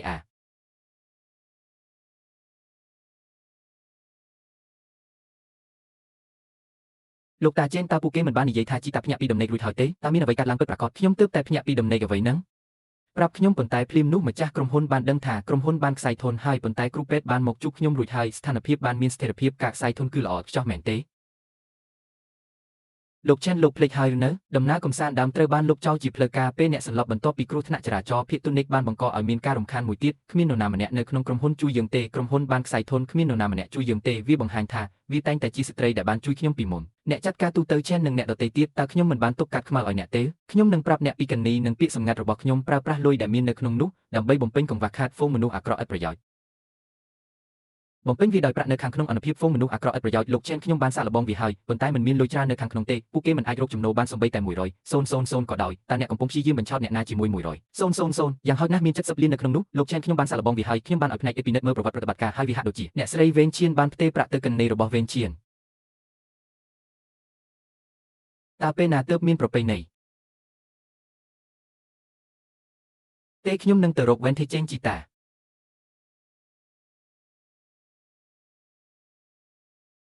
ជីតាឯងសុខសប្បាយជាទេក្មេងរពីណាស់អរគុណខ្ញុំខុសហើយតើអ្នកពិតជាបានរៀបចំឲ្យស្លឹកឈើជ្រុះមែនទេតើអ្នកពិតជាភ្ញាក់ពីដំណេកមែនទេខ្ញុំបានអញ្ជើញពួកគេខ្ញុំគិតថាមានឱកាសមួយកញ្ញាជីបានមកដល់គ្រូសាចេនខ្ញុំកំពុងសម្លឹងមើលអ្នកគ្រូសាចេននិងអ្នកនឹងសៀងវាកាន់តែល្អប្រសើរឡើងពីមួយថ្ងៃទៅមួយថ្ងៃខ្ញុំគិតថាខ្ញុំកំពុងធ្វើរឿងត្រឹមត្រូវមិននឹកស្មានដល់វាដល់ចំណុចនេះហើយដែលមិនអាចត្រឡប់វិញបានសូមក្រឡេកមើល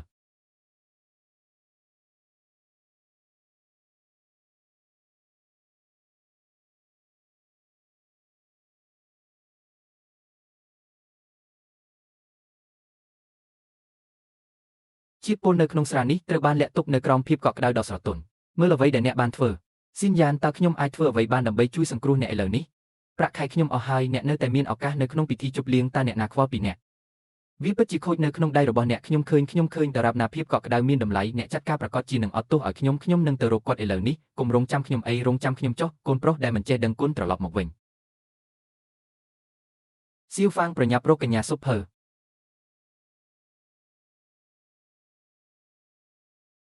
តើជំនួយការរបស់អ្នកស្រីជីគឺលោកចេនវ៉ាងរីមានគម្រោងធ្វើអ្វីឥឡូវនេះកញ្ញាជីត្រូវបានលោកឆេនបញ្ជូនមកតើមានអ្វីកើតឡើងចំពោះឌៀនឆេនចាប់តាំងពីអ្នកចាក់ចេញពីគ្រូសាឆេនបានធ្លាក់ចុះបន្តិចម្ដងឥឡូវនេះវាខ្សែធនហើយសូម្បីតែទ្រព្យសម្បត្តិបំរុងដែលលោកឆេនបានផ្ដល់ឲ្យលោកប្រធានាធិបតីឆេនវាក៏ត្រូវបានផ្ទេរដោយវ៉ែនខៀនផងដែរផ្ទេរអ្នកនាងជីនិងលោកចេនបាននិយាយថាមានតែអ្នកទេដែលអាចជួយយើងបានស៊ូយូខ្ញុំដឹងថាអ្នកមានចិត្តល្អណាស់ខ្ញុំមិនដែលឈោមើលនរណាម្នាក់ស្លាប់ឡើយនោះហើយជាមូលហេតុដែលមានតែពេលនោះទេខ្ញុំនឹងឆេនអាចជួបគ្នាម្ដងទៀតដូច្នេះលើកនេះខ្ញុំនឹងគ្រប់គ្រងអ្នកប៉ុន្តែសម្រាប់តែឌៀនឆេនប៉ុណ្ណោះខ្ញុំអាចជួយអ្នកបានប៉ុន្តែក្រុមហ៊ុនឆេន Group បានខ្សែធនវាជាកំហុសរបស់ប្រធានាធិបតីរបស់អ្នកផ្ទាល់ភារកិច្ចតែមួយគត់របស់ខ្ញុំគឺត្រូវតែយកវិនខីនឈួនមកវិញចំណែកដែលត្រូវបានផ្លាស់ប្ដូរនេះជាទ្រព្យសម្បត្តិរបស់ឌៀនឆេនអរគុណលោកស្រីជីមានទ្រព្យសម្បត្តិមួយចំនួនធំដែលត្រូវការយកមកវិញឥឡូវនេះអ្នកនាំមនុស្សទៅធនាគារ Kings Bank ខ្ញុំនឹងផ្ញើព័ត៌មានគោលដៅទៅអ្នកភ្លាមមកជាមួយខ្ញុំហានវ៉ាងអ្នកល្ងងខ្ញុំមិនលេងជាមួយអ្នកទេហើមអូអ្នកត្រឡប់មកវិញហើយតើអ្នកចង់ទៅណា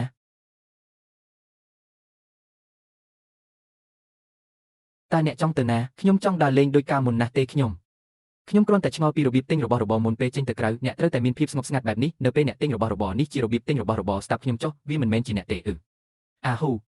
អ្នកមានរឿងអ្វីមែនទេពូតើពូមានអ្វីចង់និយាយទេការរៀបចំនិងសម្អាតផ្ទះបាយអាចធ្វើទៅបានដោយសារតែខ្ញុំដែលជាពូបានធ្វើអន្តរាគមន៍ដោយផ្ទាល់ស្ត្រីចំណាស់បានធ្លាក់ពីលើអង្រឹងឬមួយក៏ពូរបស់គាត់ជាមានអារម្មណ៍ច្រើនណាស់ដែលលាក់ទុកក្នុងស្រានៅក្រោមថ្នាំតើអ្នកកំពុងនិយាយអ្វី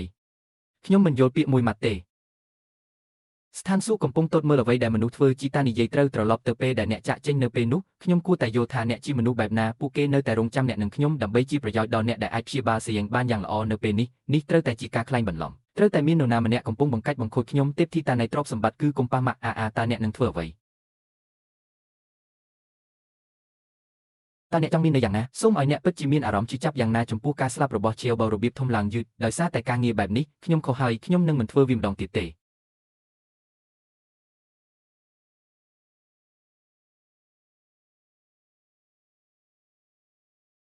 ចាក់សោគាត់នៅក្នុងបន្ទប់ផ្ទុកទំនិញអ្នកគិតថាអ្នកកំពុងធ្វើបែបនេះមែនទេតើអ្នកនឹងត្រូវបានអភ័យទោសទេប្រសិនបើខ្ញុំសម្អាតវារបៀបសម្អាតមិនដែលក្នុងមួយជីវិតនេះទ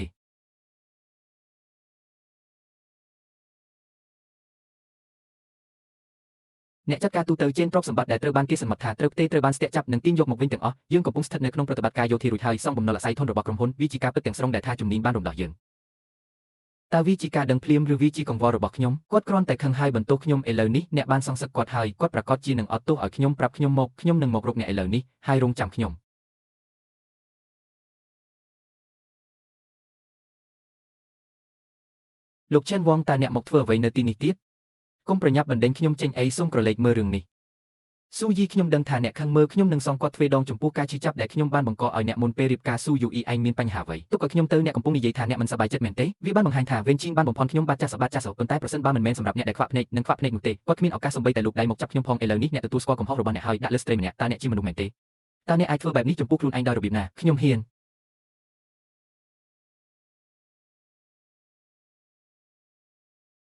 ការឃ្លាតឆ្ងាយពីសង្គមខ្ញុំហ៊ានដាក់ទោសខ្លួនឯងតើខ្ញុំគួរដាក់ទោសតែខ្លួនឯងទេអ្នកនឹងអត់ទោសឲ្យខ្ញុំសូមអរគុណសម្រាប់ការនៅជាមួយខ្ញុំពូម្នាក់នេះធ្លាប់មកជួបម៉ាក់ច្រើនដងហើយតើគាត់នឹងលួចម្ដាយរបស់គាត់ទៅឆ្ងាយទេប៉ុន្តែម៉ាក់យល់ព្រមនៅជាមួយពូរស់នៅជាមួយគ្នាទាំងយប់ទាំងថ្ងៃទោះបីជាខ្ញុំជូនព្រមដៃខ្ញុំឲ្យជួបតែសំណាងល្អក៏ដោយក៏ការឃ្លាតឆ្ងាយពីម្ដាយមិនបានលើកលែងទោសឲ្យគាត់ដែរដរាបណាអ្នកអត់ទោសឲ្យខ្ញុំសូមនៅជាមួយខ្ញុំនឹងធ្វើអ្វីដែលអ្នកសូមខ្វាន់ហ្វូជីការវីដំគឺជាថ្នាំពុលទៅលោកជេនវងខ្ញុំមិនដែលស្រឡាញ់អ្នកទេភ្ញាក់ឡើង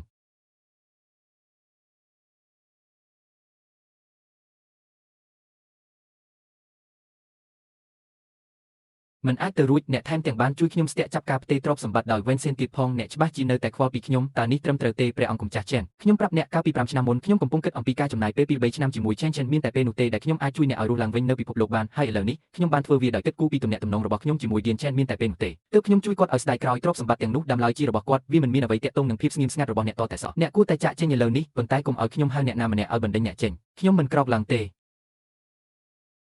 5ឆ្នាំនោះគឺ5ឆ្នាំអ្នកនិងខ្ញុំជិតស្និទ្ធគ្នាអស់រយៈពេល5ឆ្នាំហើយជាកម្មសិទ្ធិរបស់អ្នកមិនស្រឡាញ់ខ្ញុំទេតើថងឈើនោះពិតជាស័ក្តិសមនឹងសេចក្តីស្រឡាញ់របស់អ្នកមែនទេតើថងឈើនោះពិតជាស័ក្តិសមនឹងសេចក្តីស្រឡាញ់របស់អ្នកមែនទេស្ដាមគាត់សមនឹងទទួលបានសេចក្តីស្រឡាញ់របស់ខ្ញុំគាត់ដឹងពីដែនកំណត់របស់គាត់ដឹងពីរបៀបឲ្យតម្លៃនិងរក្សាភាពរឹងមាំក្នុងរយៈពេល5ឆ្នាំនេះខ្ញុំមិនខ្វល់ថាខ្ញុំធ្វើអ្វីឬខ្ញុំទៅណាទេសូម្បីតែការពីខ្ញុំគាត់បានបោះបង់ចោលឧត្តមគតិដែលគាត់តែងតែស្វែងរកតែងតែនៅទីនោះសម្រាប់ខ្ញុំនៅពេលដែលខ្ញុំត្រូវការវាបំផុតហើយចុះអ្នកវិញលោកជេនវងអ្នកគ្មានសមត្ថភាពអ្នកមិនសមនឹងទទួលបានស្នេហាណាមួយឡើយស៊ូយូអាចលះបង់អ្វីគ្រប់យ៉ាងស៊ូយូជាខ្ញុំ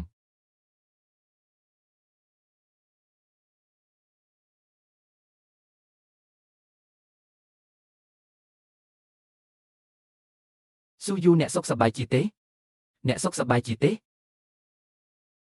េឆេនមេងអ្នកឈឺទេពេលនោះអ្នកផ្ទាល់មិនបានការពារឈឺទេតើអ្នកជាមនុស្សប្រភេទណាដែលមកទីនេះហើយធ្វើបាបខ្ញុំវាមិនមែនជារឿងរបស់អ្នកទេតើអ្នកគិតថាអ្នកជានរណាខ្ញុំនិងស៊ូយូមានទំនាក់ទំនងជិតស្និទ្ធណាស់គ្មានអ្វីកើតឡើងរវាងអ្នកទេពួកគេមិនបាននៅជាមួយគ្នាទេឆ្នាំនេះមុខឡើងក្រហមជេនវាងសូមប្រាប់ខ្ញុំផងយើងបានជួបគ្នាជាផ្លូវការកាលពី2-3ថ្ងៃមុនហើយមានអ្វីមួយកើតឡើងនៅពេលនេះយើងបានជួបគ្នាជាផ្លូវការកាលពី2-3ថ្ងៃមុនហើយមានអ្វីមួយកើតឡើងនៅពេលនេះតើអ្នកបានឃើញវាទេ លោកចេនមានរឿងអាក្រក់កើតឡើងហើយតើការណាត់ជួបអ្វីបានធ្វើឡើងនៅក្នុងបន្ទប់វះកាត់លោកវិជ្ជបណ្ឌិតចាំងតើខ្ញុំសុខសប្បាយជាទេថ្ងៃនេះស្ថានភាពរបស់លោកចេនមិនមានសុទិដ្ឋនិយមទេមានដំណោះស្រាយមួយប៉ុន្តែអ្វីខ្ញុំមិនអាចធ្វើវាបានទេជីតារបស់អ្នកត្រូវការថ្នាំពិសេសមនុស្សនៅក្នុងលោកនេះដែលនៅតែអាចស្រាវជ្រាវនិងអភិវឌ្ឍវាបានប្រហែលជាមានតែកូនប្រុសច្បងរបស់គ្រូសាសុងនៅឆ្នាំនេះទេលោកចេនតើលោកចង់ខ្ចីវាមកមើលទេ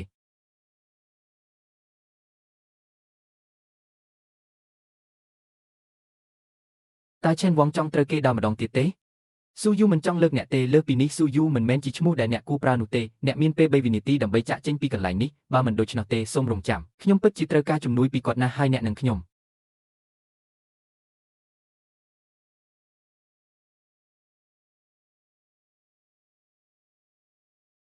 ម្ដាយម៉ាក់ឲ្យខ្ញុំចេញអនុញ្ញាតឲ្យខ្ញុំចេញតើវាជាហ្វីយ៉ាវមែនទេសេយ៉ាវវីជាម៉ាក់សូមជួយម៉ាក់បើកទ្វារផងយកព្រមទេប៉ាថាកូនមិនអាចចេញមកក្រៅបានទេស៊ីយ៉ាងម៉ាក់កំពុងស្លាប់នៅខាងក្នុងគ្មានអ្វីនៅទីនេះទេអូត្រឹមត្រូវរបៀបម៉ាក់នឹងទិញប្រដាប់ក្មេងលេងដែលមានកំណត់ឲ្យអ្នកតើអ្នកអាចបើកទ្វារឲ្យខ្ញុំបានទេពិតមែនទេពិតមែនទេបើកទ្វារឲ្យម៉ាក់យ៉ាងលឿន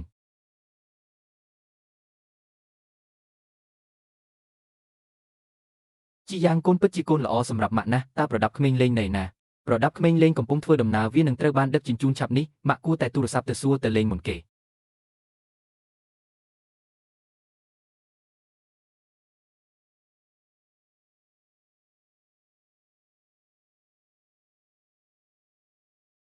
តើអ្វីទាំងអស់ត្រូវបានរៀបចំរួចរាល់ដើម្បីចិញ្ចឹមខ្ញុំហើយនៅមិនបានជាតែតាក់ទងគ្នាឥឡូវនេះរបស់អ្នកទាំងអស់ត្រូវបានកត់ត្រាដោយអ្នកប្រាជ្ញជីស៊ូយូវីគឺជាថេងឡយដែលបានស្ទាក់ចាប់ពួកគេទាំងអស់គ្នាវាត្រឡប់មកវិញហើយអ្វីយេជីងលៀនតើអ្នកពិតជាហ៊ានសន្មត់ពីផលវិបាកនៃសកម្មភាពរបស់ខ្ញុំមែនទេខ្ញុំមិនខ្វល់ថាអ្នកជានរណាទេអ្នកប្រកាសជាមើលទៅស្អាតជាងខ្ញុំទៅទៀត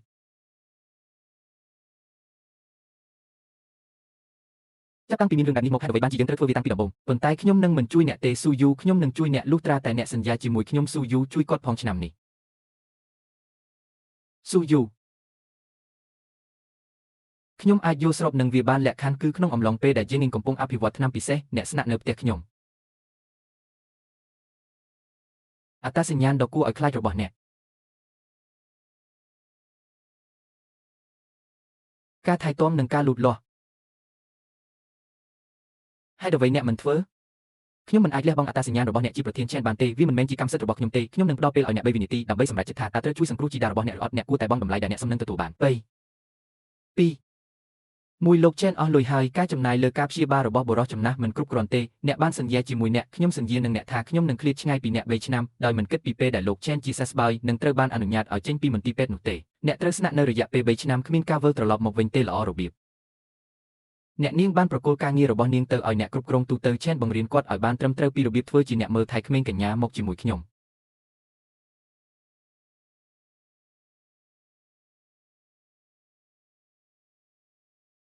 នេះជា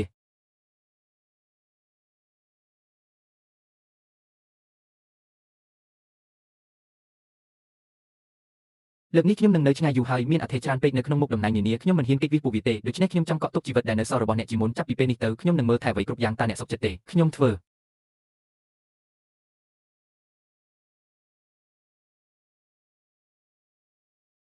ហេតុអ្វីបានជាអ្នកមិនអាចធ្វើអ្វីបានសម្រាប់មួយដុំតោះទៅមើល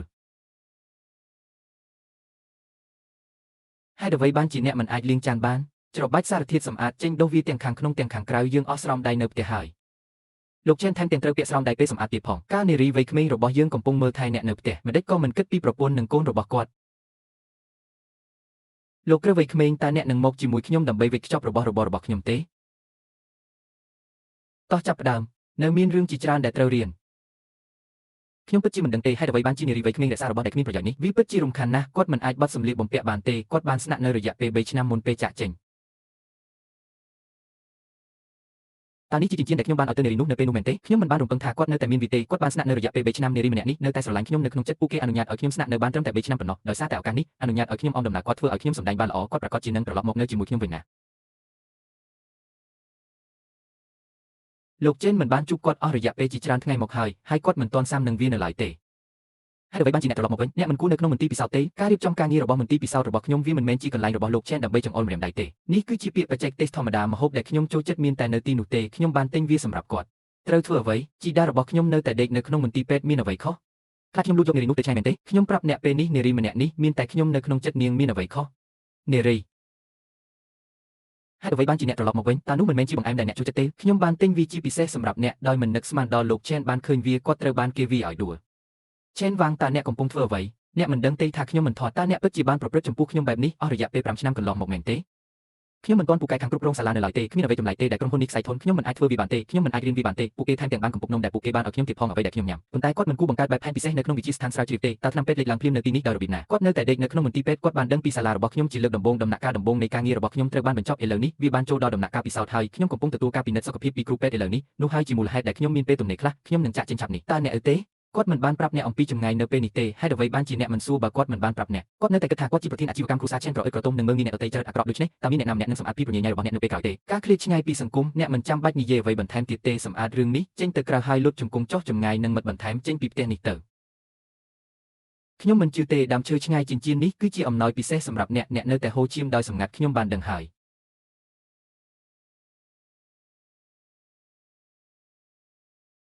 យអ្នកក៏បាននិយាយថាអ្នកគ្មានប្រយោជន៍ដែរគាត់មិនស្រឡាញ់ខ្ញុំតតែសោះការឃ្លាតឆ្ងាយពីសង្គមគុំធ្វើសកម្មភាពនៅចំពោះមុខខ្ញុំដូច្នេះចិញ្ចៀននេះនៅជាមួយអ្នកមែនទេមានន័យយ៉ាងណាតើអ្នកនៅចាំទេថាពេលណាដែលអ្នកជួបពីបង្កាត់បង្ខូចរបស់វិញជីនមីគិតថាខ្ញុំជាអ្នកដែលបណ្ដាលឲ្យស៊ីយ៉ាងធ្លាក់ពីលើអង្រឹងតើវាជាថ្ងៃដែលខ្ញុំត្រូវបង្ខំចិត្តលុបជង្គង់ក្នុងព្រឹកធ្លាក់ខ្លាំងមែនទេនៅពេលនោះខ្ញុំបានបោះចិញ្ចៀននោះចោលដូច្នេះអ្នកបានរកឃើញវាមិនអាចទៅរួចគ្មានចិញ្ចៀនទេវាត្រូវបានគេរកឃើញនៅខាងក្នុងសម្លៀកបំពាក់នេះនោះជាលុយទាំងអស់នេះនៅផ្ទះរបស់អ្នកសម្លៀកបំពាក់ដែលពាក់ជារៀងរាល់ថ្ងៃពេលធ្វើការជាអ្នកមើលថែក្មេងខ្ញុំមិនសូវបានពាក់វាទេចាប់តាំងពីចាក់ចេញពីផ្ទះរបស់អ្នកខ្ញុំភ្លេចបោះវាចោលវាអាចទៅរួចដែលថាវងម៉ែបានរកឃើញវាហើយដាក់វានៅក្នុងបន្ទប់សម្អាតមិនជឿខ្ញុំទេសួរអ្នកនៅជុំវិញសួស្ដីលោកតើខ្ញុំបានឃើញសៀវភៅឬចិញ្ចៀនដែលមើលស្រាលសត្រូវទេចិញ្ចៀនរបស់កញ្ញាយាយខ្ញុំបានរកឃើញវានៅក្នុងបន្ទប់ទទួលភ្ញៀវពីមុនខ្ញុំគិតថាអ្នកនាងយាយបានទុកវាចោលដោយចៃដន្យខ្ញុំបានខ្ចប់វាទៅក្នុងសម្លៀកបំពាក់ធម្មតារបស់គាត់មានរឿងអ្វីមែនទេលោកសួស្ដីលោកអ្នកបាននិយាយថាអ្នកក៏ដូច្នោះដែរឥឡូវអ្នកដឹងហើយថាត្រូវមករកខ្ញុំហេតុអ្វីបានជាត្រូវស្ដីបន្ទោសអ្នកស្រីតាំងពីដំបូង Chen Wang មើលនេះជាចិញ្ចៀនដែលពួកគេបានឲ្យខ្ញុំអស់រយៈពេលជាច្រើនឆ្នាំមកនេះចិញ្ចៀនពេជ្រឆ្នូត Mbis តំណាងឲ្យភាពអស់កលឹបជានិច្ចនិងភាពប្លែកបើប្រៀបធៀបទៅនឹងចិញ្ចៀនពេជ្រដ៏អន់ដែលអ្នកបានឲ្យខ្ញុំជាសប្បុរសធម៌ 1000 ដង 10,000 ដងល្អជាងចុះចំពោះរបស់អ្នកវិញបញ្ចង់ចំពោះសម្លៀកបំពាក់មួយដុំនោះបើចង់ពាក់វាទុកវាសម្រាប់ខ្លួនឯងទៅយ៉ាងណាក៏ដោយអ្នកនឹងត្រូវការវាមែនទេសូមឲ្យខ្ញុំនឹងChenនាំអ្នកត្រឡប់ទៅវិទ្យាស្ថានស្រាវជ្រាវវិញក្នុងរយៈពេល 2-3 ឆ្នាំទៀតខ្ញុំត្រូវការស្រូបខ្យល់អាកាសបរិសុទ្ធខ្លះពួកឲ្យមិនដេចក៏ឯងគ្មានបេះដូងយ៉ាងនេះមិនថាយីខេងលិនឬយេស៊ីទេអ្នកណាដែលធ្វើឲ្យស្នំមេតបវេនអាអន់ចិត្តនឹងត្រូវទទួលទោសប្រហារជីវិតយ៉ាងវេទនាទៅឋាននរកជាការពិតណាស់ខ្ញុំនឹងមិនល្ងងគ្រប់គ្រាន់ដើម្បីរួមបញ្ចូលខ្លួនឯងនៅក្នុងរឿងនោះទេអព្រះមហាក្សត្រឲ្យអ្នកគួរតែទៅនៅជាមួយគាត់ដែរអ្នកបណ្ដេញខ្ញុំចេញពេលក្រោយពូតើអ្នកពិតជាមិនមានអារម្មណ៍អ្វីចំពោះខ្ញុំតតែសោះមែនទេខ្ញុំមានវាអស់រយៈពេល3ឆ្នាំហើយគ្រាន់តែដើម្បីឲ្យខ្ញុំអាចជួបប្រទះនឹងការឈឺចាប់របស់អ្នកផ្ទាល់ជីស៊ូយូខ្ញុំភ្នាល់ថាអ្នកនឹងមិនអាចយំឬសើចនៅពេលក្រោយបានទ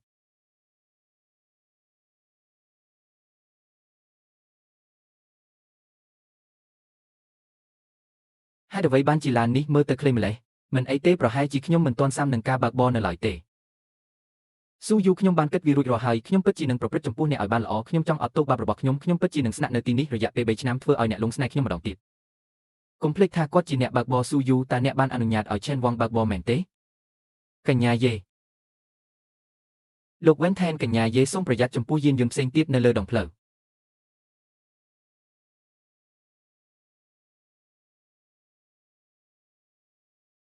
ត្រូវប្រុងប្រយ័ត្នជាមួយរាងកាយទាំងមូលរបស់អ្នករយៈពេល 2-3 ឆ្នាំពូសូមអភ័យទោសទីបំផុតខ្ញុំយល់ពីការជិះចាប់ដែលអ្នកធ្លាប់មានពីមុនទោះបីជាវានៅឆ្ងាយពីអ្វីដែលអ្នកធ្លាប់មាននៅពេលនោះក៏ដោយការពារដោយកម្លាំងទាំងអស់របស់អ្នកជាមួយព្រួយមួយអ្នកត្រូវតែអត់ទោសឲ្យខ្ញុំមនុស្សស្លាប់ឲ្យចូលទៅឋាននរកចោះត្រូវប្រុងប្រយ័ត្ន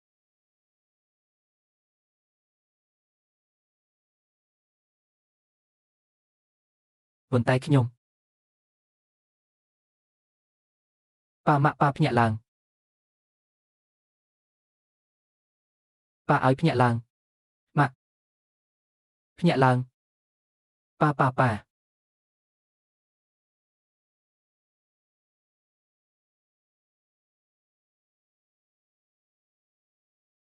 អ្នកជំងឺបានរួចផុតពីគ្រោះថ្នាក់ហើយទោះយ៉ាងណាក៏ដោយមានឱកាស99នៃការក្លាយជាអ្នកជំងឺសភាពរុក្ខជាតិបានបញ្ជូនទៅអង្គភាពថែទាំដែលពឹងផ្អែកខ្លាំងសម្រាប់ការសង្កេតអភិរក្សចូលយើងចងចាំការចាក់ចេញរបស់យើង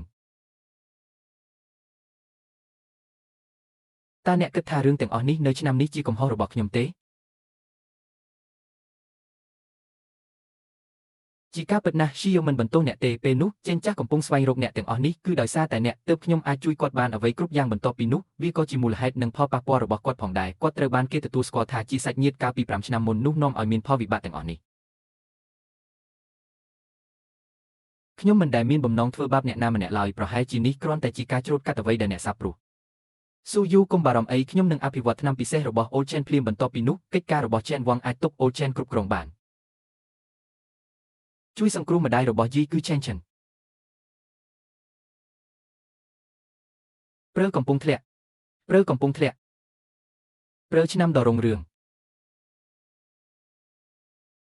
ស៊ូយូរងចាំខ្ញុំត្រឡប់មកវិញខ្ញុំនឹងរៀបការជាមួយលោកពូហាហាចាហាហា